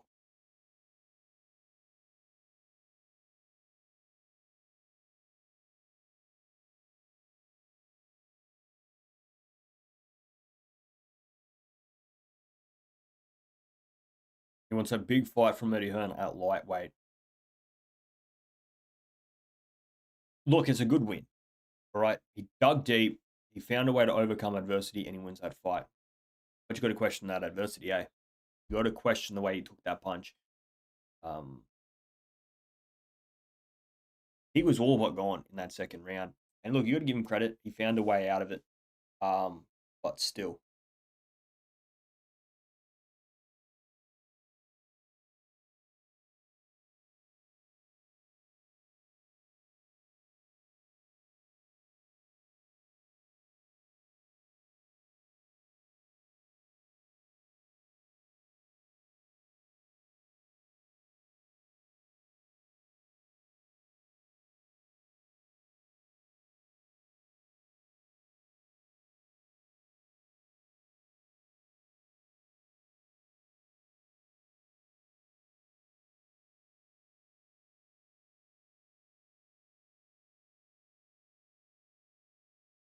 Lucy was absolutely swinging for those fences, eh?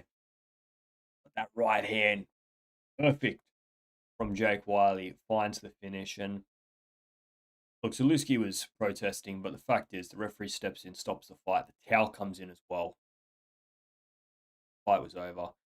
It's a questionable decision. It is, especially from the corner. I mean, the corner would have seen that he had Jake Wyllie hurt and was all but gone, but We've not let him just try and see out those last 4 seconds. Look, it doesn't matter anyway because if one didn't stop it, the other did. But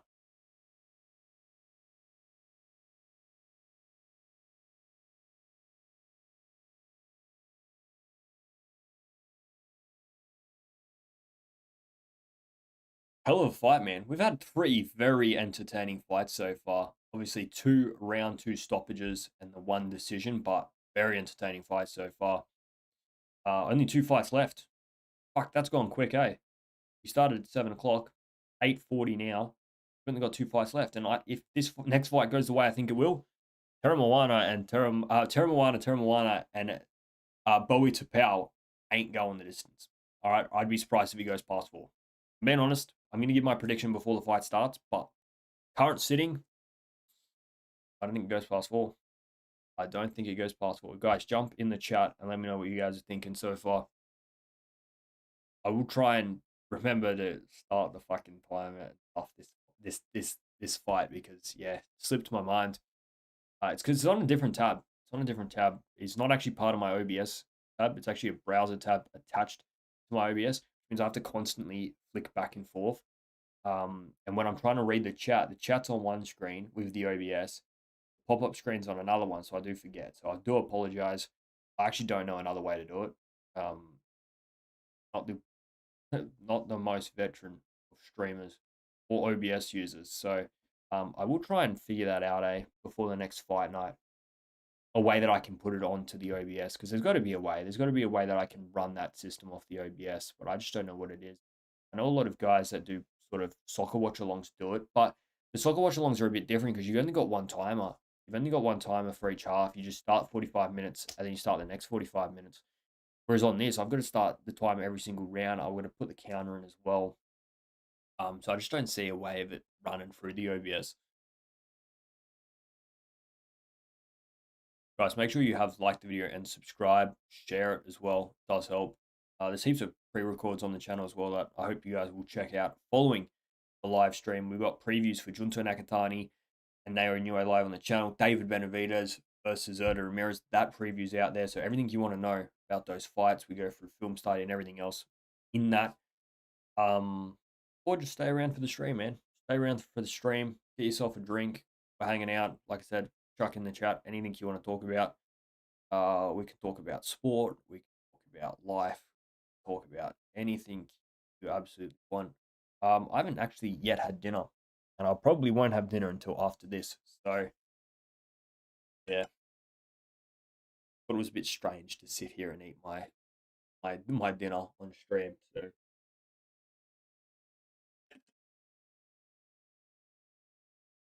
what are we saying's fight of the night so far? Because you'd probably say that Hussein versus Hunt was fight of the night, but fuck that one. That one got me going, man.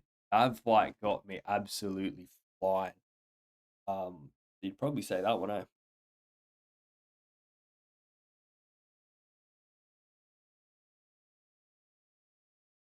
Might go fill up my water bottle, eh? Plus, we're in between fights here. I got. I still got it.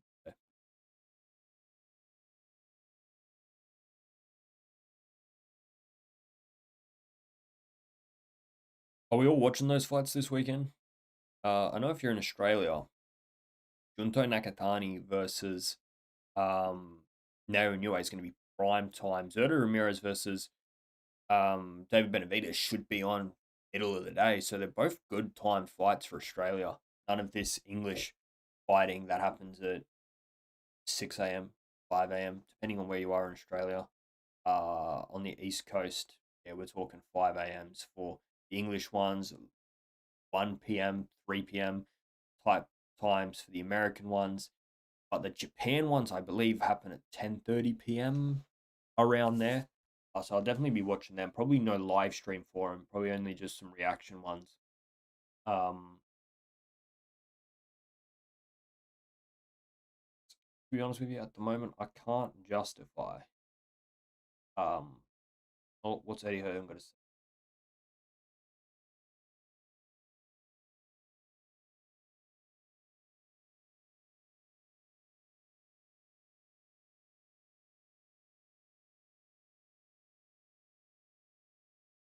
He wants Hunt versus Hussein too. Fair enough. Look, you want a staple piece on one of these fights? Fact is, Eddie Hearn needs to build a stable. Eddie Hearn needs to build fighters that want to appear on these cards, and unfortunately, it's going to take time. So, if you got an event. All right, I think we're getting close here. I'm going to go get some water, and I'll be back very, very quickly.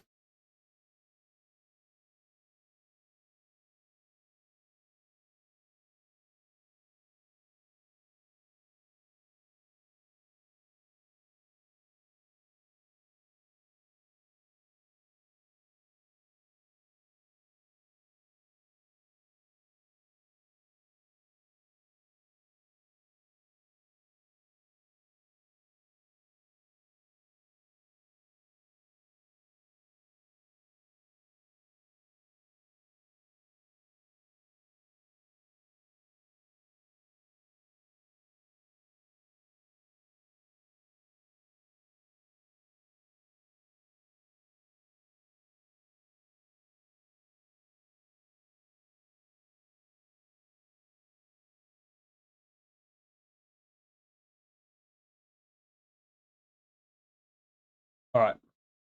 Apologies, guys. I am back.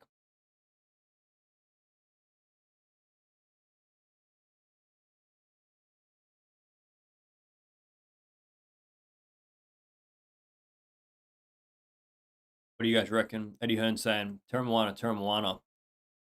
Option 4, Anthony Joshua's fight coming up. He just needs the exposure. I expect him to win quite comfortably tonight. To be honest with you, if I had the choice to see Teremoana Teremoana fight 2 more times this year, or even 3 more times this year, or have one big tough fight at the end of the year, I'm taking the one big tough fight. You get nothing, You get nothing out of beating these. Like, yes, the first few round 1, round 2 knockouts, you build a resume, you build, highlight reels, you get people eyes on you. But at a certain point, that eyes on you, those round 1 knockouts, round 2 knockouts need to start evolving into, all right, this is a hard performance. This is a tough fight. What did I learn from this fight? What has he actually learned in his last 3 or 4 fights, apart from the fact that he can go in there and run through people, which can become a dangerous prospect. Because at one point, you're going to be thrown in there with the killer. And your 10 fights in a row that you won by round 1 knockout and round 2 knockout weren't tested and everything else. I mean, piss all on the guy that you're up against is level to you and is exchanging with you. Look, I know that's what sparring and everything else is there for, but it doesn't compare to this. And it's the same sort of things I think about Moses Atauma. I think Moses Atauma is lacking some high level opponents, and they're sort of talking about Usyk and everything else. Well, ready for that?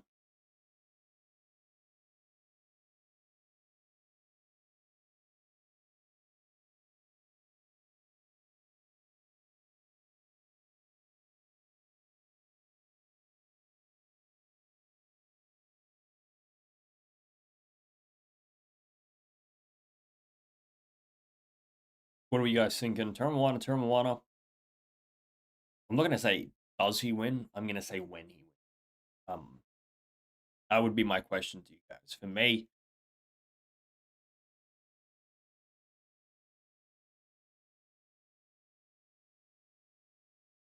round 2.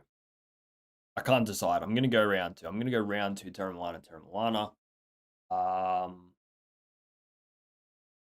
hope it goes longer. I hope it does. I really do. The longer this fight goes, I think the more entertaining it will be. I think the better tested it will be for Teremoana, Teremoana. I don't really want to see this fight go for a minute. It's been a quick night, eh? It's been a quick night. They were originally looking at Skye Nicolson starting her fight at 10:30, 11 o'clock. Not going to start that late, eh? It's going to start at this rate, 9:30.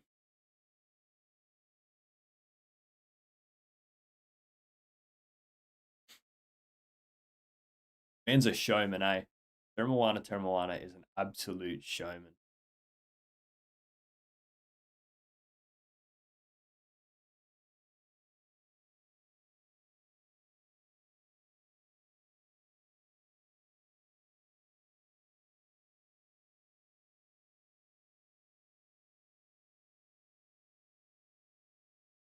Even that statement there by Ben Damon, Heavyweight hopeful.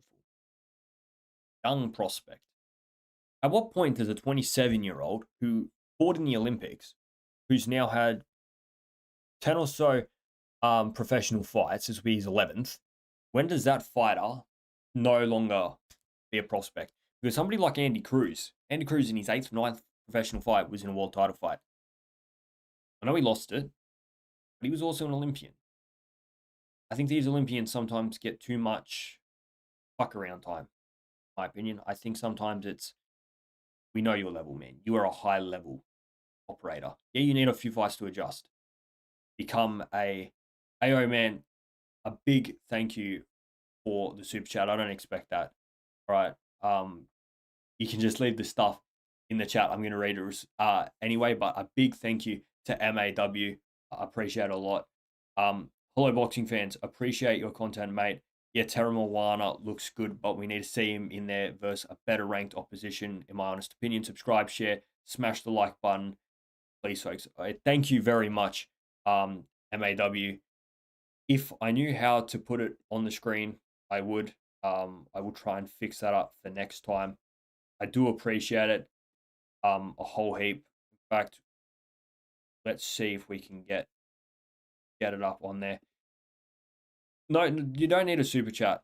I do appreciate it a lot, but I'd love to know just in the chat who you want to see Teremoana fight. If you had to pick, who are you putting him in there with?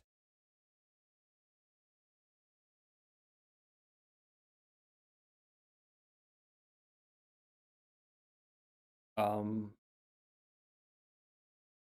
do I?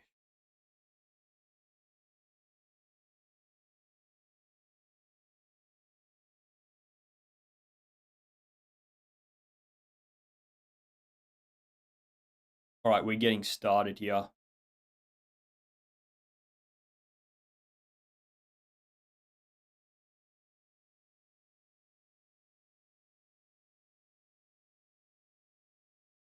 MAW, let me know who you want to see him in there with. Let me start this timer. All right, here we go. Round 1, Teremoana in there with Bowie Tapau. Is it going to go past 1 round? Is it going to go past 2 rounds? Are we going to see a decision for Teremoana?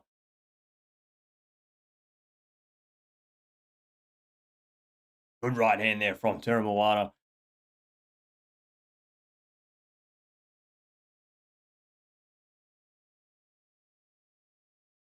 Another 1-2 there by Teremoana. Followed up by another one. Bowie Tapau. Not expensive at all. Our right hand knocks Bowie Tapau back, and at the moment he's just a sitting duck. High guard, standing up against the ropes. Is Teremoana going to make this that easy? Bowie Tapau's maybe throwing 2 punches in this fight, and it's just a 1-2 feast from Teremoana. A right hook to the body. Oh, great uppercut there from Teremoana, and it puts down Bowie Tapau. The uppercut was brutal. I think there was a right hand that came over the top, and that is the fight. How long was that, guys? A minute 10? A minute 10? What was that? Another great win for Teremoana. And just like MAW said, we need a step up here. We need a step up for him.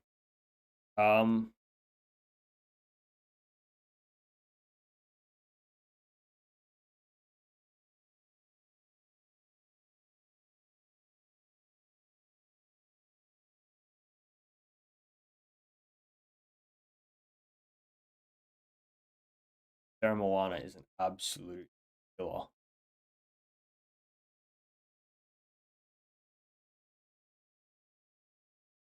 Unbelievable uppercut from Teremoana.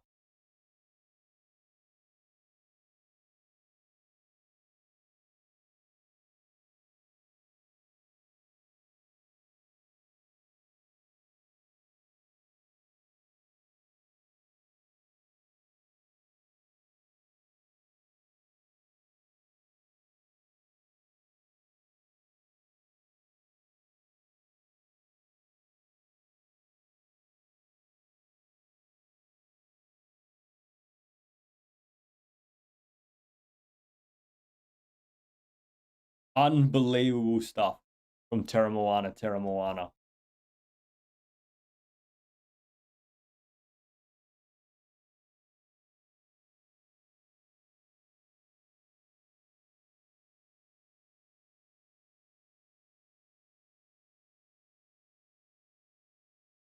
You want to see him against anyone ranked? Yeah, I would agree. I would agree. I know he's been calling for Stevan Ivic. It's not a fight that I hate. It's not a fight that I hate. Stevan Ivic will give him a contest. It's something that's better than this. It just has to be a step up. We all knew when we saw Bowie Tapau, it was when, not if. I said I reckon he might get out the first round, but it'll be a round 2 stoppage. He didn't get past 2 minutes. And an unbelievable performance by Teremoana Teremoana, but it's only unbelievable if you weren't expecting it. And part of me knew that was going to happen. It was a matter of what Bowie Tapau was going to give for how long.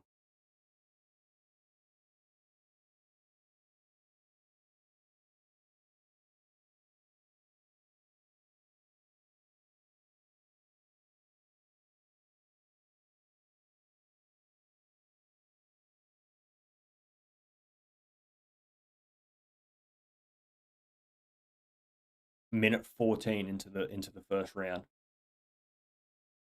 Told you guys, it's been a quick night. It has been a quick night. We're already on to the main event. Great knockouts, some great highlight pieces.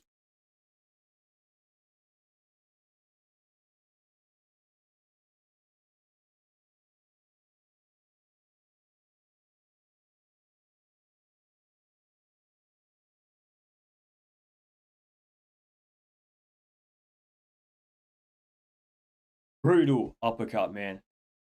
Teremoana's putting together an unbelievable collection of highlight reels, but no tests yet, and that's the problem. Like MAW said, we need the step up now. We need the yeah, all right, it's go time. I need the highest level opponent I can physically get. And look, I'm not saying he needs to go in there with Phil Pergovic. I'm not saying he needs to go in there with a Martin Bacoli, but Justice Huni. Justice Huni showed that you can just make that step up. I know he had the Kevin Lorena fight before the Fabio Wardley one, but he went into that Fabio Wardley one, short notice, huge underdog, the guest at Portman Road, and he showed how good he was. And that's what Teremoana does. Right? It's what he needs to do. He needs to go in one of these high level fights because I said before the fight, what does he learn in his last 4 fights? What did he learn in this fight? It's a hell of a performance. It is great to watch. Unbelievable uppercut, just floors him. But Tapau wasn't given anything back. Tapau was a sitting duck.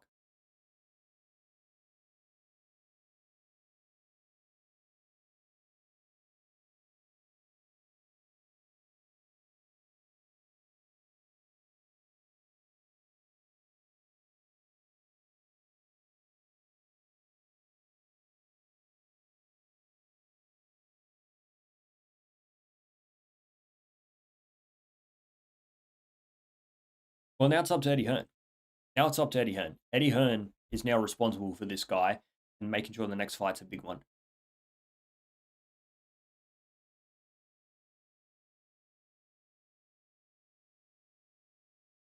For me, he doesn't need to go through someone like Bowie Tupou.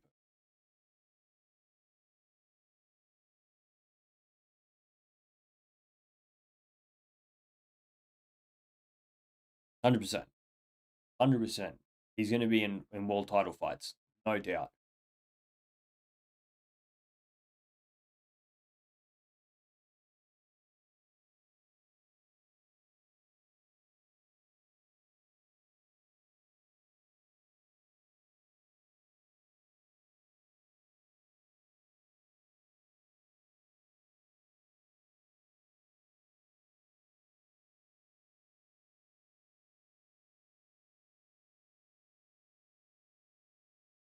So he wants an Australian heavyweight, which now automatically limits the people that he's going to take on. And it's got to be for the title. Whoever's got the title, it has to be him. If that's what we have to see next, that's what it's going to be. I don't mind the step. I just think the step should have come now. I don't think we needed to see him do that to Bowie Tapau to know that he's going to go in there and fight for an Aussie title.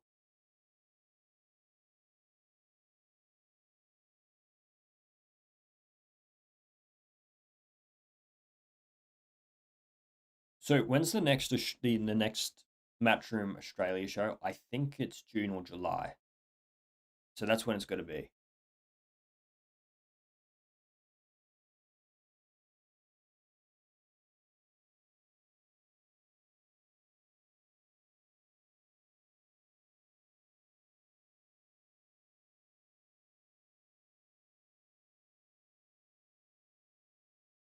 Guys, if you haven't seen this uppercut that he lands on Bowie Tapau, get on X and find it because it is unbelievable.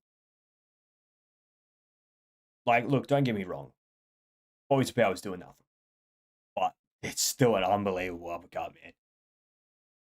And he leads it with these hooks that he sends out first to get those guard, spread out wide and then straight through the hole. Checks on him to make sure he's okay, but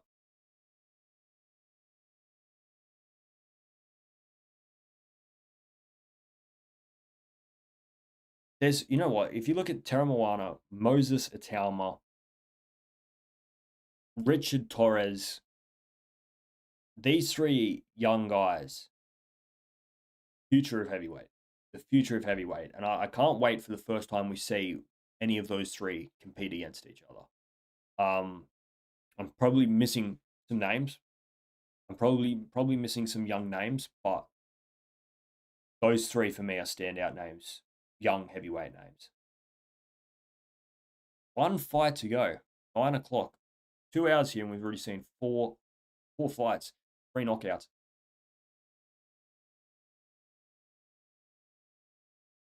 I've been to plenty of boxing shows, and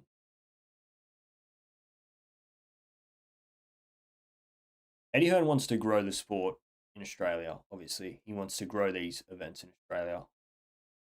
Tonight's a good night because it was a display of highlights. People want to come and watch these guys perform. But sometimes you want a bit of substance. Sometimes you rock up to these events and you're like, all right, I want some substance. I want a 12-round war. I want a 10-round war. Yeah, the knockout's good, but when you've made the trek, you've gone to the event, and it ends in a few hours because it's just unbelievable amount of knockouts. Sometimes it does go the other way. One fight to go, Skye Nicolson versus Mariah Turner. I do expect this one to go the distance. I do. Lots of people in the chat, lots of people in the build-up backing Mariah Turner. For me, I think Skye will win. I think Skye will win by decision. I'm not sure she stops because sometimes Skye does play with her food. But if Mariah Turner can make this a chaotic shit fight like Kiara Brown did, well, we all know how that one ended.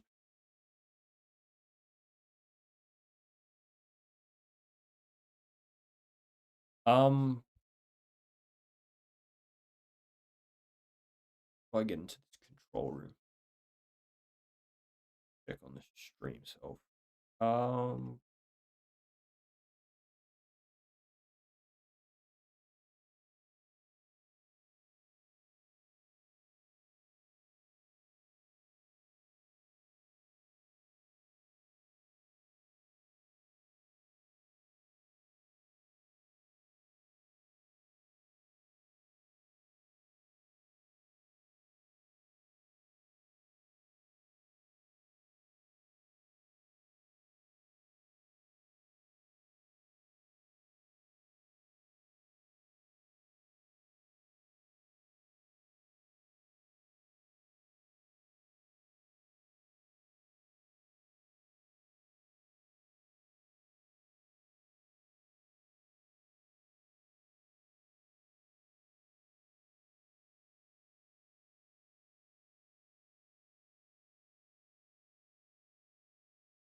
Yeah, no, 100%. And Moses Atalma, not only is he fighting the high level guys, he's doing the same thing to them, and it's frightening.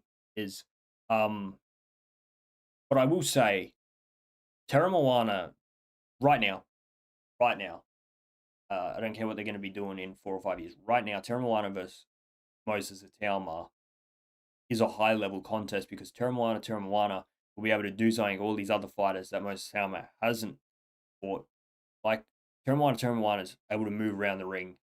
He's going to be able to match the speed and engine of Moses Atauma. Whereas everybody Moses Atauma's fought, everybody that Teremoana's fought up until this point, are nowhere near as quick. That's the only thing I will say about those two. Richard Torres is not as quick, but still very, very skillful. Moses Atauma has been able to fight guys that aren't great movers. Same with Teremoana. I'd like to see what these guys do when they're up against a quick fighter, which we just haven't seen yet. But no, I do agree. Moses Atauma, 100% he's moving the quickest. And I think that's reflective of how good Frank Warren is as a promoter. And that's what I want to see Eddie Hearn doing with Teremoana. All right, now we start doing these step ups and we start doing them quicker and quicker and bigger and bigger.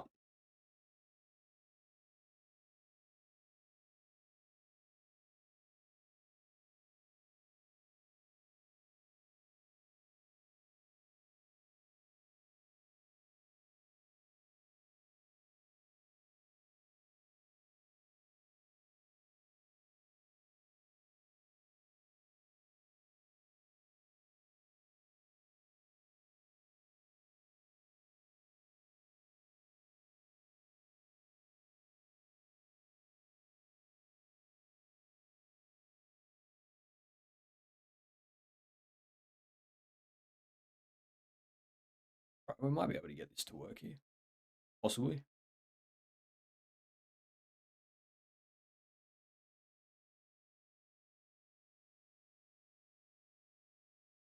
That doesn't look right, eh?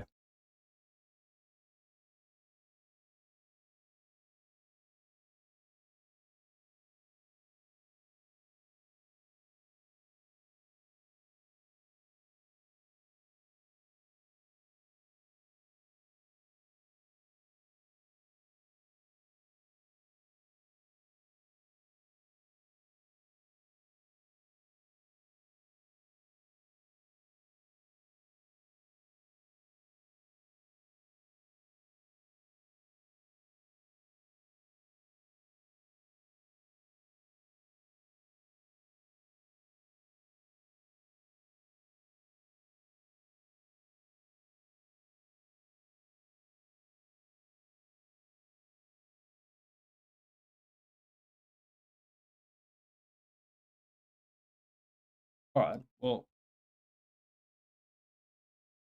we might have got this to work.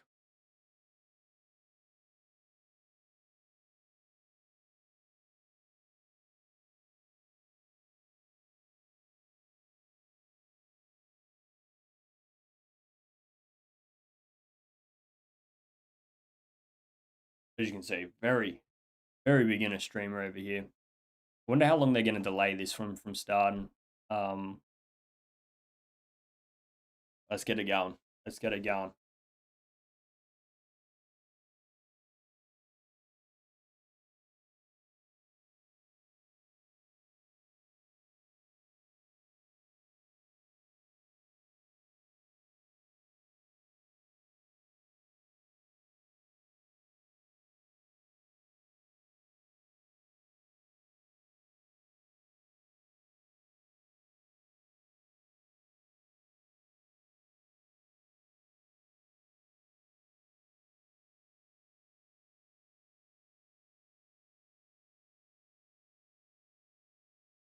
Yeah, I'm a little bit more one-sided than some people.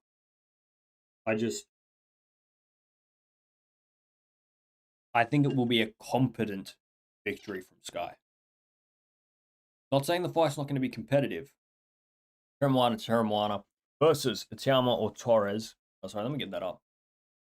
Teremoana versus Atauma or Torres would be fire. Atauma is fast and a great trap setter, but we haven't seen him wear a good punch yet. And if you look closely, his hooks are always directed at the back of the head.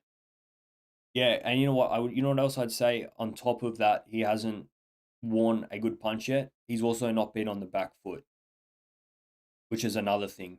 You can defend well offensively, but when someone like Teremoana is throwing those punches like that at you, how do you cover up? And those are the two things we've got to see. Jermaine Franklin, Dillian White, they're slow, older fighters. And look, I'm not discrediting the wins. You still got to go in there. You still got to do a job. But yeah, no, Atauma versus Teremoana or Atauma versus Torres, 100% great fight. I just don't know when we're actually going to see any of those fights happen. It's not going to happen this year. Maybe not next year.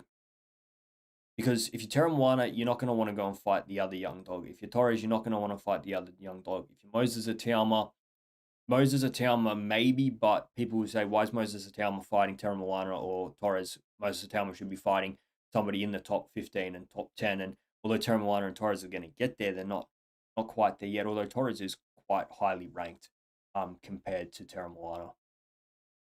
Torres might even be in the top 10 by ring, if I remember correctly. So, but he's got to get past Frank Sanchez, which is no guarantee.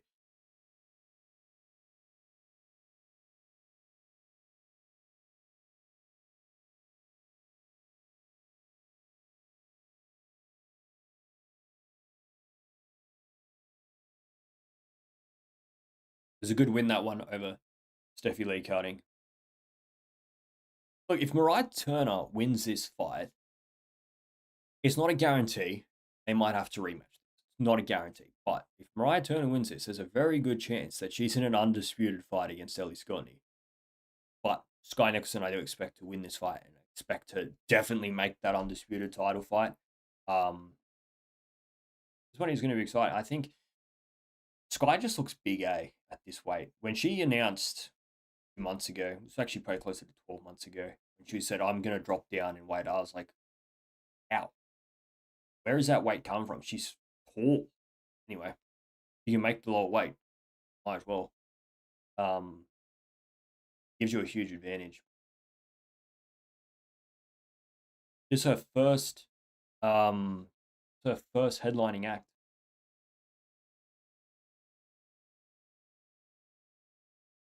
World champion, former world champion, and it's her first headlining attraction. So,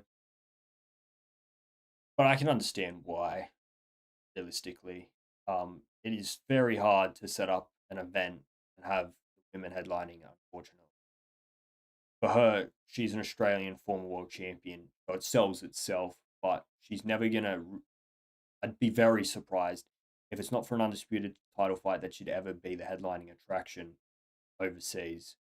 Obviously, with MVP, those opportunities are growing, but there's a reason this is her first one. I'm happy for her. I think she's an excellent fighter, and I think she deserves to be the headlining attraction. Look at that. The reach advantage of Skye is massive. That is a massive. I knew the height thing, but I didn't realize just how big a reach advantage she's going to have in this fight. What was that advantage? 15 centimeters. I read that correctly. 180 to 165. So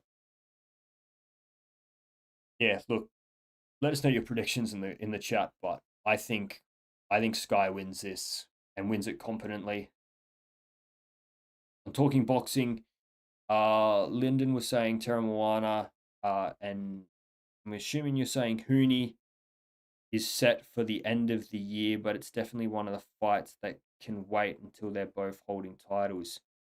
Yeah, no, I don't want to see Teremoana take on Huni. Not a chance.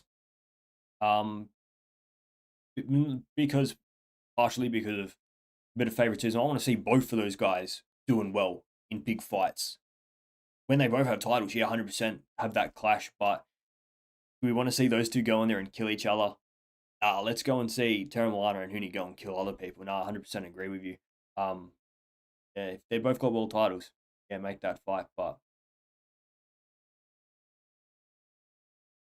if you're talking about that fight, Teremoana versus Huni, whether it ever gets made or not, don't worry about it. But if that fight was to be made next, if that fight was to be made next year, who would you back in that fight, Teremoana or Huni?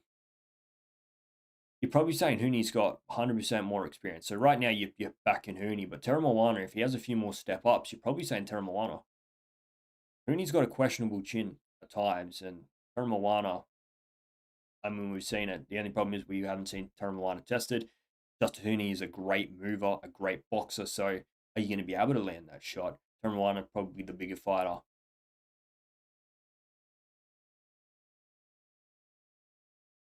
All right, here we go. The main event.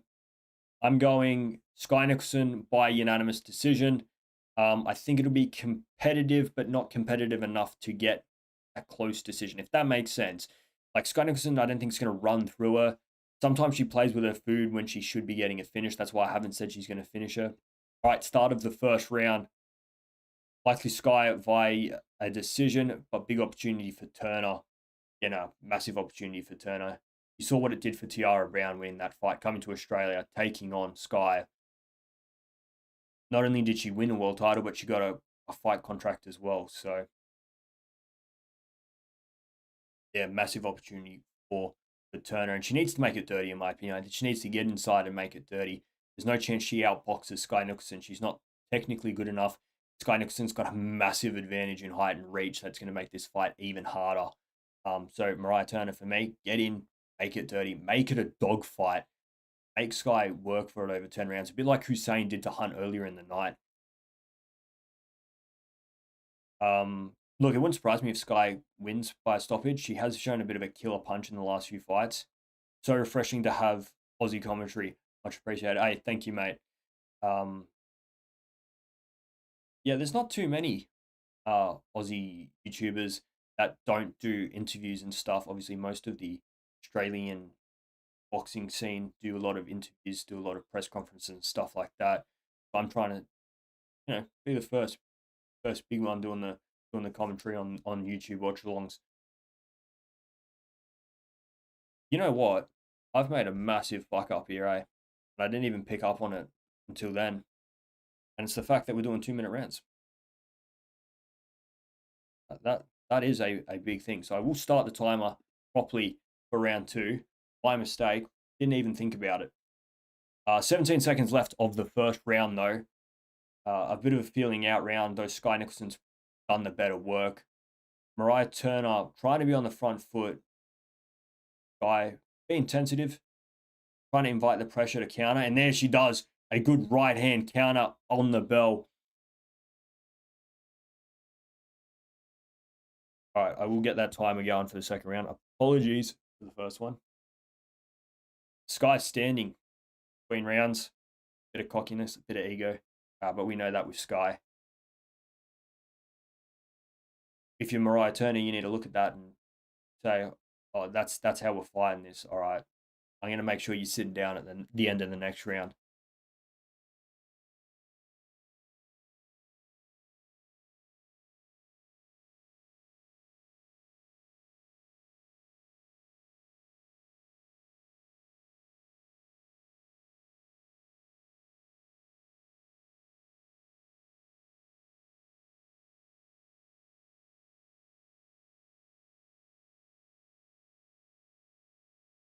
Turner's just got to find a way to get on the inside, which is easier said than done, obviously. All right, round 2, here we go.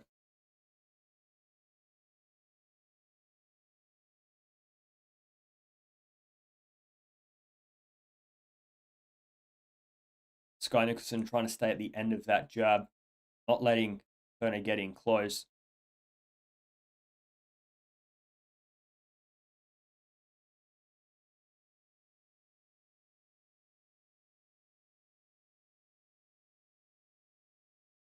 Skye Nicolson feigning, trying to get in close. I'd like to see Turner really snap that jab out as she walks forward, or she's just going to get countered like that. A left hand from Skye Nicolson as Turner tries to move in. You got to move in with some punches. That was much better from Turner. Misses the right hand, but she was able to get on the inside.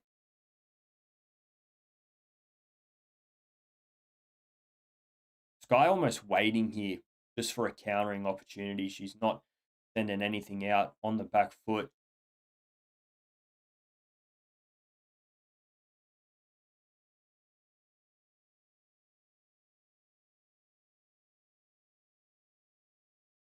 Just keeping that left hand, missed the left hand. Oh, but that time it gets through. Turner needs to be careful how she's walking into these punches.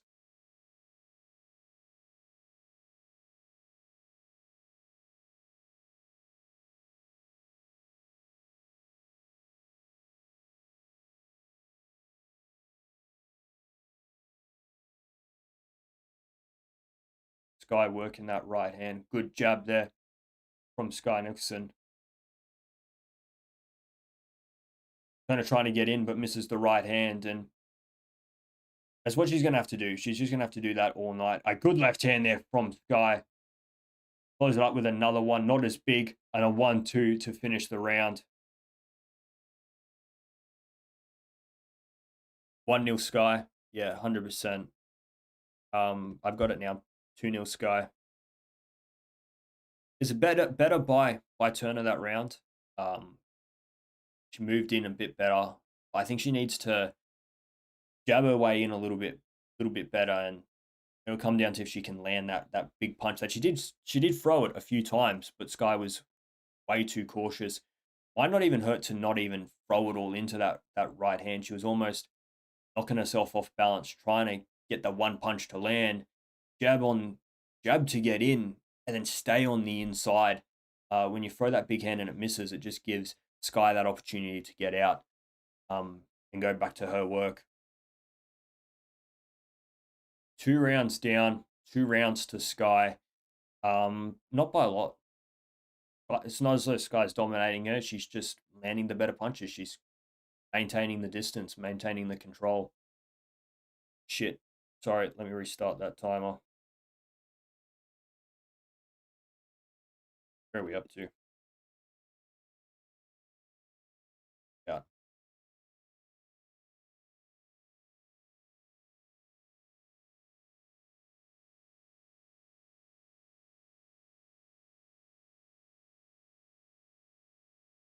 Skye's just waiting.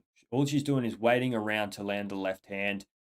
The Turner's doing well to not overcommit. There goes the left hand from Skye Nicolson, but misses by a mile.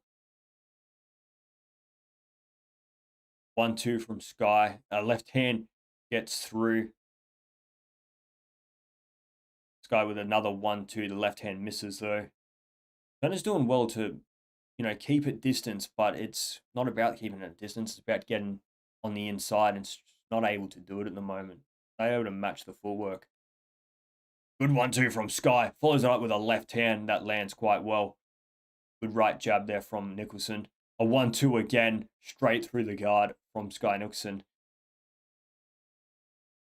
Left to the body, misses. A right hook to the head lands from Nicholson. Bit of the blood from the nose of Mariah Turner. I'm not sure what punch caused that, but it's probably one of these pestering 1-2s that Skye's able to just launch straight through the guard. Jab from Skye. Skye just dancing around the ring. Pivots and lands a right hook.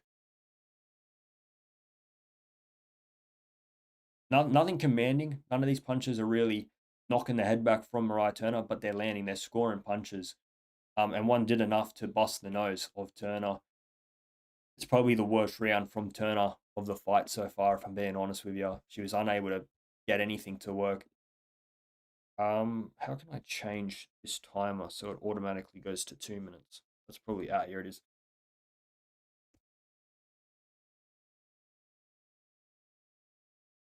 I reset that now. And we are into. I gotta live stream more to get better at this, but see how we go. Get some water in me. It looks like we're about to start the next round. Lots of blood coming from the nose of Mariah Turner. 3 rounds down. 7 rounds to go, trying to breathe out of that thing. Luckily for her, Skye's, like I said, plays with her food. She's not going in there to take her head off yet, but I wonder when she will. I'd like to see her sit down on these punches.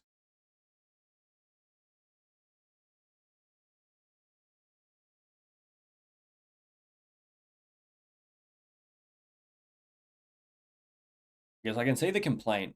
Some people complain about Skye Nicolson the way she fights, because when she fights her best fight, it ain't the most entertaining stuff.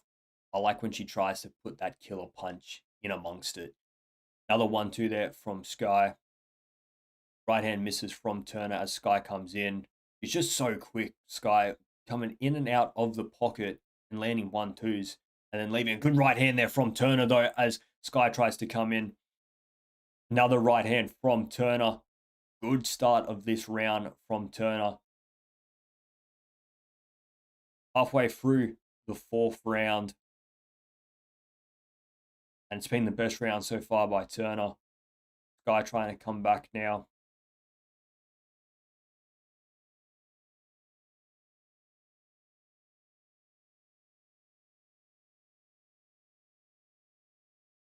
Skye being cautious on the outside. Sends a left hand but misses by a mile. Good left hand though from Skye.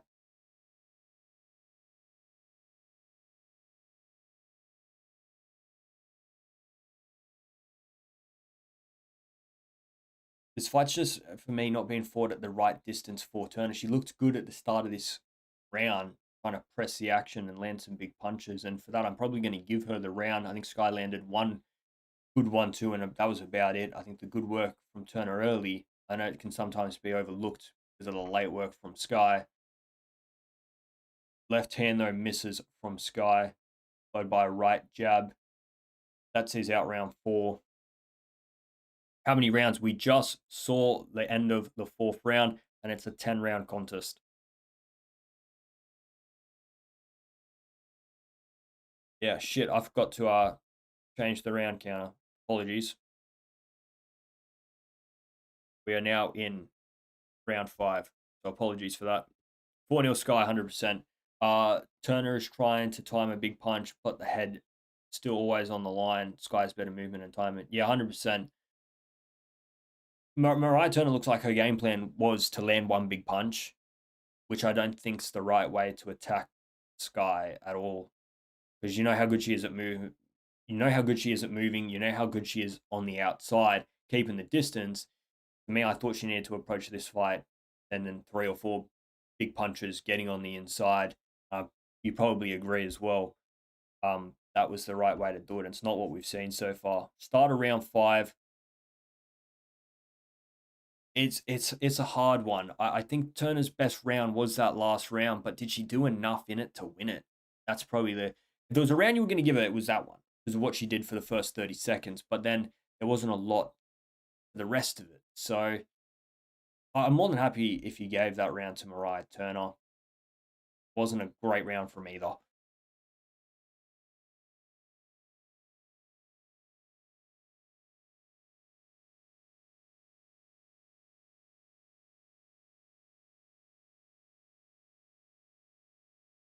Ref warning Mariah Turner for leading with the head.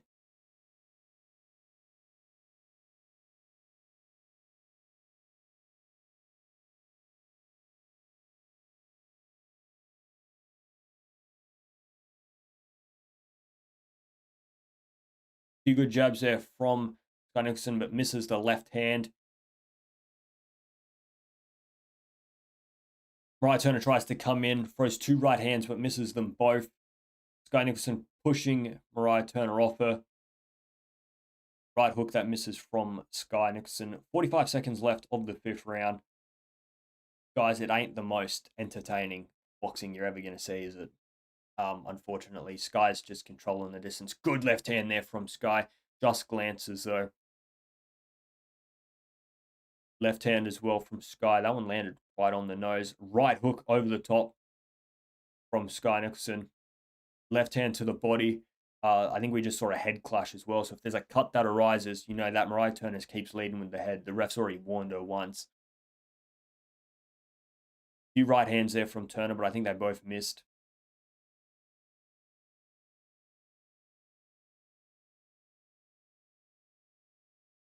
Look, Skye's confident. She's dancing around, but it ain't my type of action, is it? I'd prefer you to go in there and show your dominance than dancing around about it. Anybody actually giving a round to Turner? it ain't the most entertaining stuff you're ever going to see. We've seen 4 unbelievable fights so far tonight.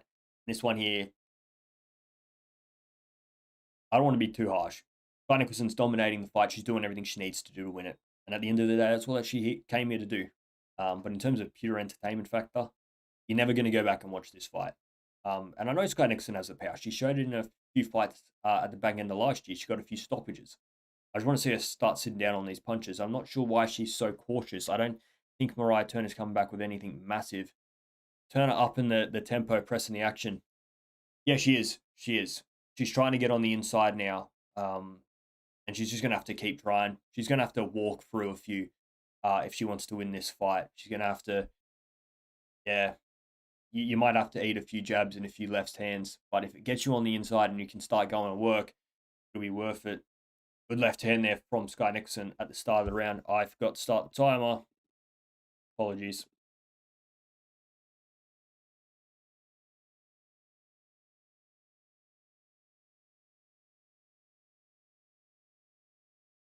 See, they're funny rounds because you say Turner's... good work there from Turner. Lands 3 punches on Skye. A right hook, a left hook, and then another right hand from Turner landed. Skye Nicolson now trying to reestablish herself as the dominant fighter. But that was good work there from Turner. Lands a few good punches and so far is winning the first minute of the 6th round.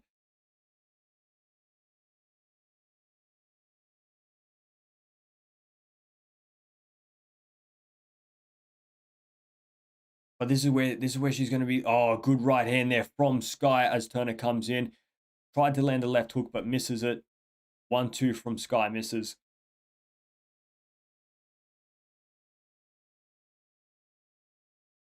And this is the problem with these rounds is all that good work that Turner did at the start of it is probably going to be, forgotten about by the judges because Skye Nicholson's ending these rounds better. Turner needs to up the work rate in the second half of the rounds. A great 1-2 from Skye. The left hand rocks Mariah Turner. 20 seconds left of the round. Skye Nicolson going in for the kill. Can she find it? Bit messy. Both fighters holding on. But that left hand from Skye definitely got through. Mariah Turner, though, landing a few good punches as well, sending Skye through the ropes. A right hook there by Skye Nicolson and a very, very good way to end that round. Who you give that to? Probably Skye. Yeah, it's heating up 100%.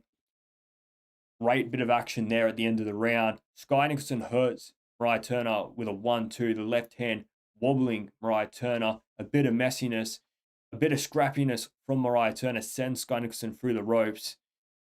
And that's that round. And for me, it's definitely a Skye round, but Mariah Turner, if she can make that messy, scrappy fight, it's going to benefit her. You can land a punch that can score a knockdown out of nowhere.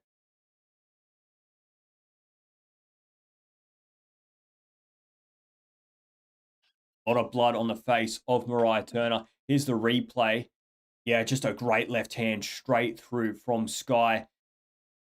And then I think it's more of a slip from Skye that falls her through the ropes. There was a bit of a left hook that landed, but I don't think it was something that would have actually... All right, start of round 7.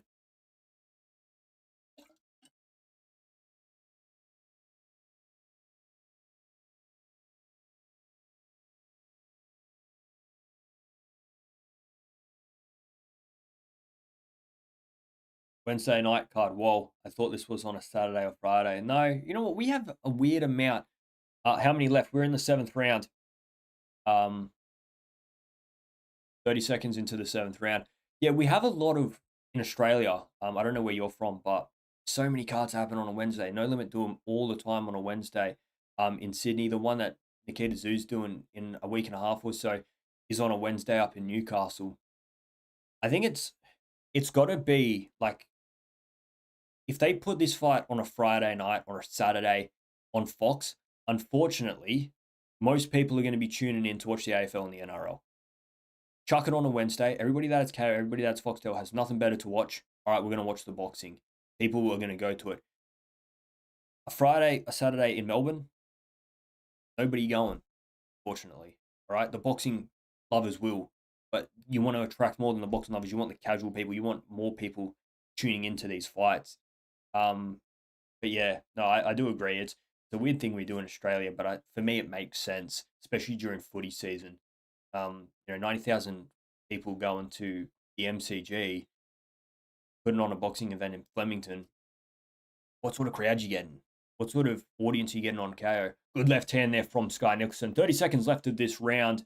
I've been talking. I haven't actually been paying that much attention. Good go forward there from Mariah Turner.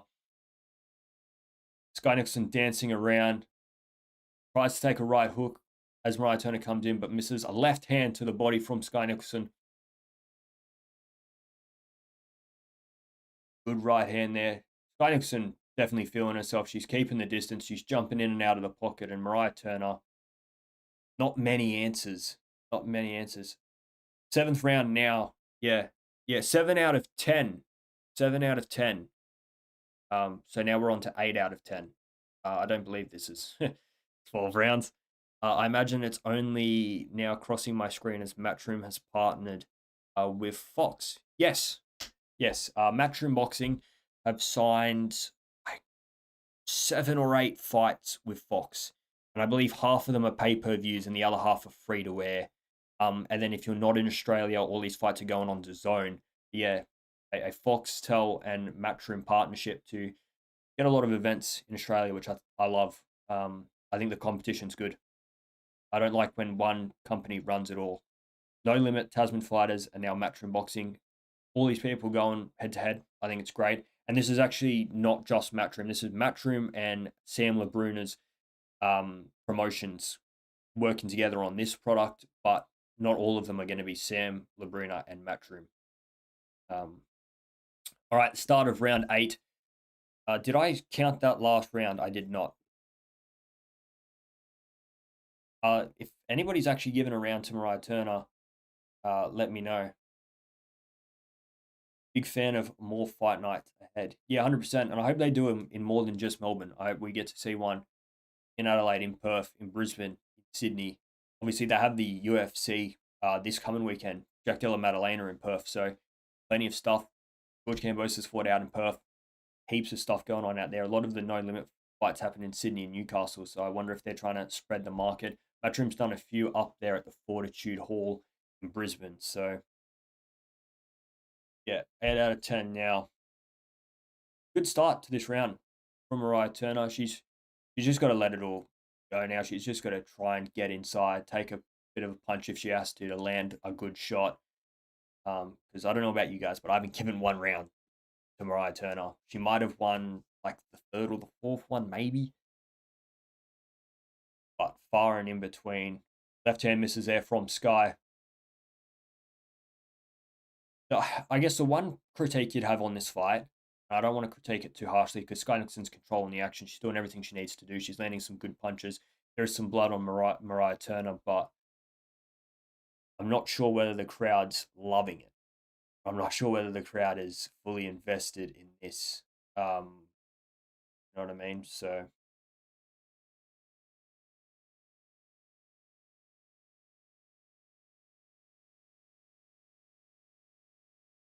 Skye Nicholson just controlling the distance, and Mariah Turner runs in with 2 right hands but misses them both. Skye Nicholson really not a lot of output. Good left hand there from Skye though. And a left hand like that in this round can 100% win you the round quite easily. Better by Mariah Turner. You'd almost be tempted to give it to her from just the output and the go forward, which I might do.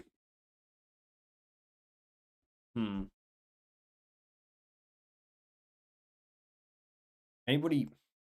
Who did you guys think that round went to?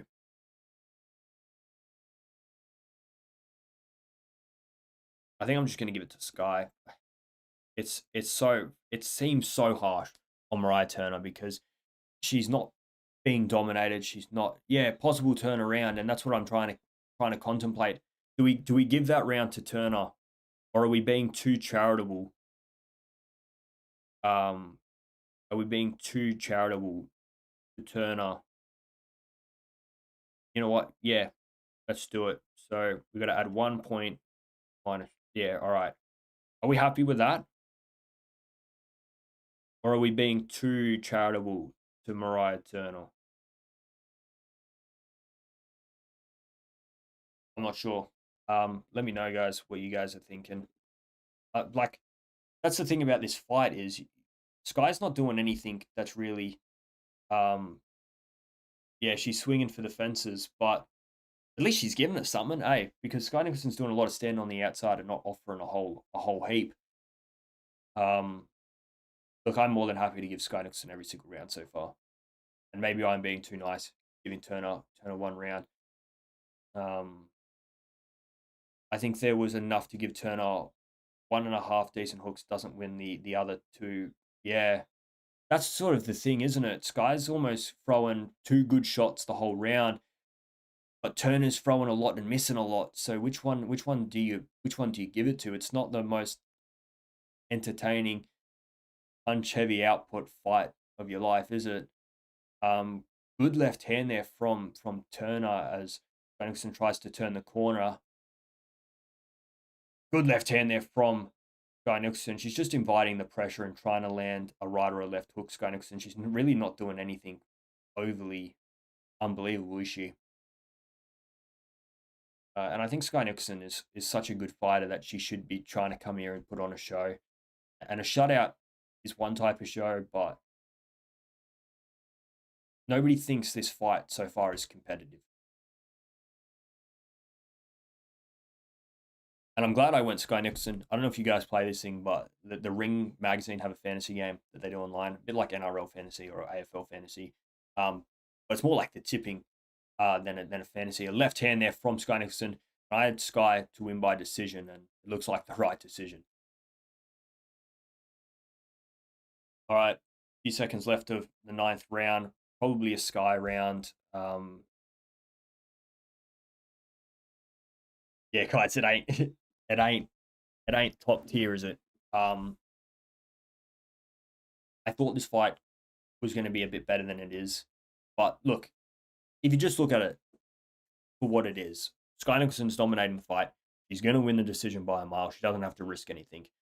But the entertainment, the I want to see somebody get knocked out part of me says, all right, let's speed this up. Let's get this fight going. It was around a few rounds ago at the very end. It must have been around 6 at the very end when I thought, oh, we're heating up here. Skye heard her.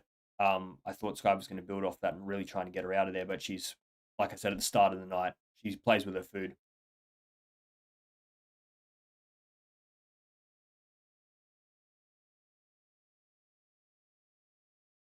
All right, final round. It's either 90 to 81 or 89 to 82.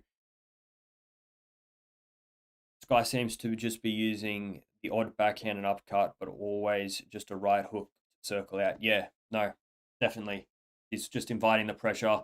When Mariah Turner gets close, right hook, let me move out of the pocket. And credit to Mariah Turner, she's been able to land a few left hooks as well as Skye tries to move, which shows that she is a good fighter. But Ted Kofi just said on the broadcast that he's got it 9-0, and I think I can back that as well. I'll ask you guys how we all scored it at the end. If we want to rejig our scoring, I'm more than happy. But minute 20 left of this round. Can Mariah Turner? Some good work there from Turner coming in, throwing some good hooks. She's got to get a knockout here. It's not going to happen, but that's what she needs. Maybe she can win herself a round. Maybe she can win herself a round if she hasn't already won one. Like I said, we've got it one here, which might be charitable.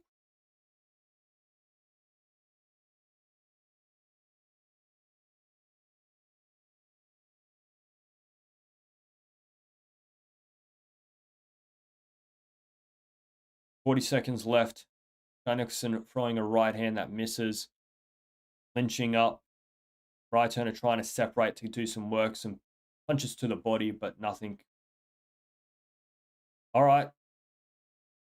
The referee has just deducted a point for use of the head on Turner. So if she did win a round, that's gone. Sorry, I never stopped the timer. So we'll just have to get that back to where we are. Yeah, pretty much. All right, can Skye finish this up, get another 10-9, and that'll be the night. Good left hand there from Skye. Right hook from Skye Nicolson as well. Skye Nicolson heating up in the last bit here. Good right hand as well. Skye Nicolson trying to, I don't know, maybe get a knockdown here. A few good right hooks, and that is the fight. A very, very dominant performance by Skye Nicolson, and probably sets up an undisputed showdown. Are we happy with 99-90, or we want to make it 100-90? Well, it wouldn't be 100-90. It would be 100-89. What are we thinking, guys? I think that'll be the scorecard. So that's what I'm actually going to write. That's probably what the score is going to be. We might have been a bit charitable giving Turner one of those rounds. So I don't know whether the judges would have been that charitable. Look, I'd back it. Give Turner one round, although she lost it. I didn't think it really needed a point deducted. I want to see if they show that head clash a little bit better. I think it's tough. I think it was rough on Mariah Turner to deduct a point.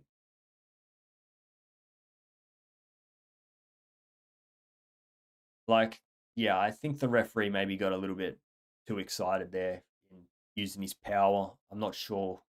I really thought this was going to be more competitive. Too little, too late for Turner, unfortunately. Yeah. Like I said at the start of the night, Skye Nicholson, I had by decision competently because I didn't think she'd finish her because she plays with her food. But yeah, look, it's a dominant win from Skye. Never going to go back and watch this fight. It is what it is, isn't it? It is what it is. We had some very entertaining fights. That one didn't really live up to it, but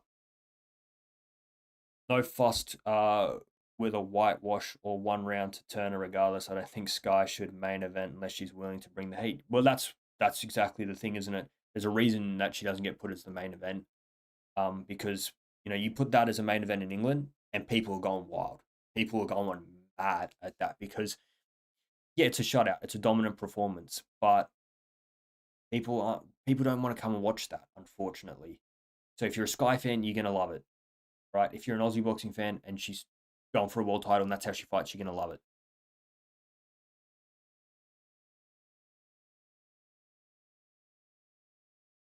$189. 189. 189. All three judges in favor of Skye Nicolson. Probably the right way to score it. Dominant performance by Skye Nicolson, but you're never going to go back and watch that fight. That's probably the best way to put it. You're never going to go back and watch it. We expect to see her take on Ellie Scottney, which will be a tough, good fight. I do believe that. And she won't be able to do that against Ellie Scottney. Ellie Scottney's way too good. We're going to see a much more competitive fight. In terms of whether she should be main eventing another one, yeah, no, I agree with you. Good score in that. Yeah, it was the right way to do it. It was. And we got to that, eh?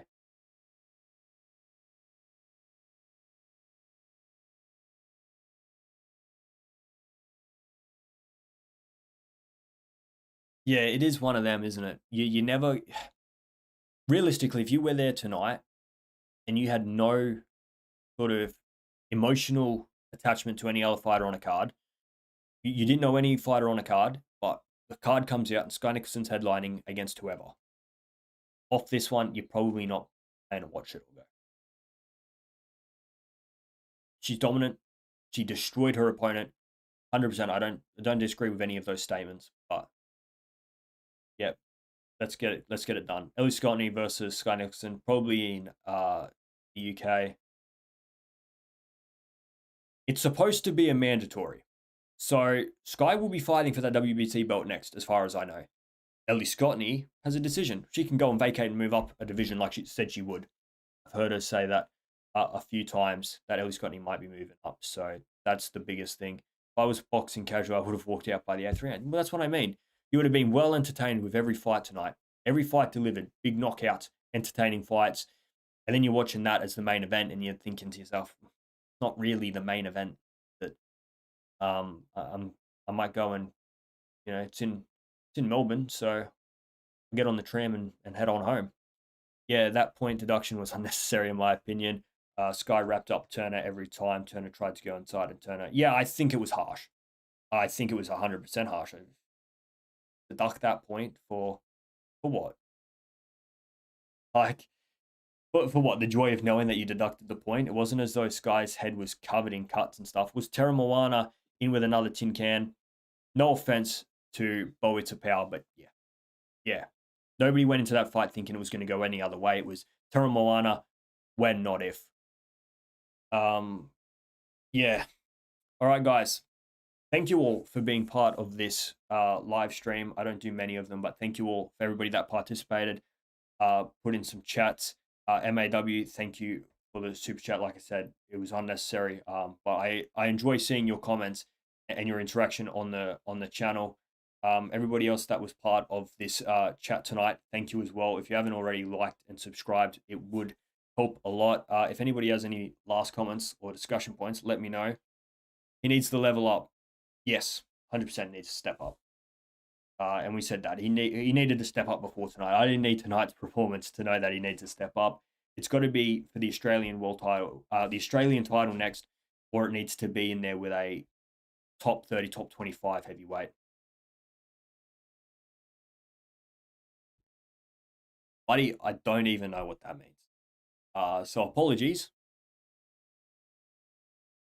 I hope it's nothing, disrespectful. I might even Google translate it just for the joy of seeing what you've said to me.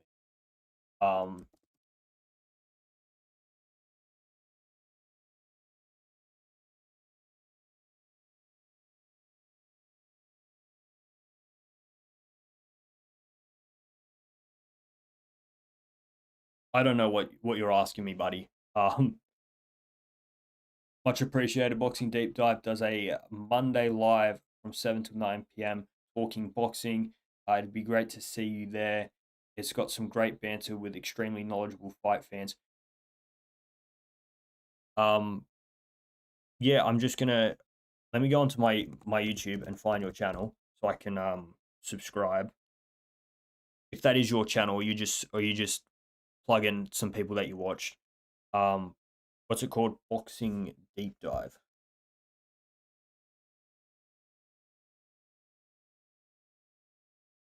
Oh yeah, I do know this guy. Yes, I have seen him around the space. He talks a lot of boxing. He's been doing it for quite a while as well. I believe a few years now. So, yes, I will hit a subscribe. Is that you? Is that your channel? Or are you just a fan of that channel? Please do let me know before I log off. It translates to who won. Skye Nicolson won. Skye Nicolson won. It's up on your screen if you can't. If you're not watching and you're only listening, Skye Nicolson won 100 to 89. Dominant performance. The 89 is because of a point deduction in the last round. In the last round or second last round for a head clash that, yeah, the point didn't really need to be deducted, did it? But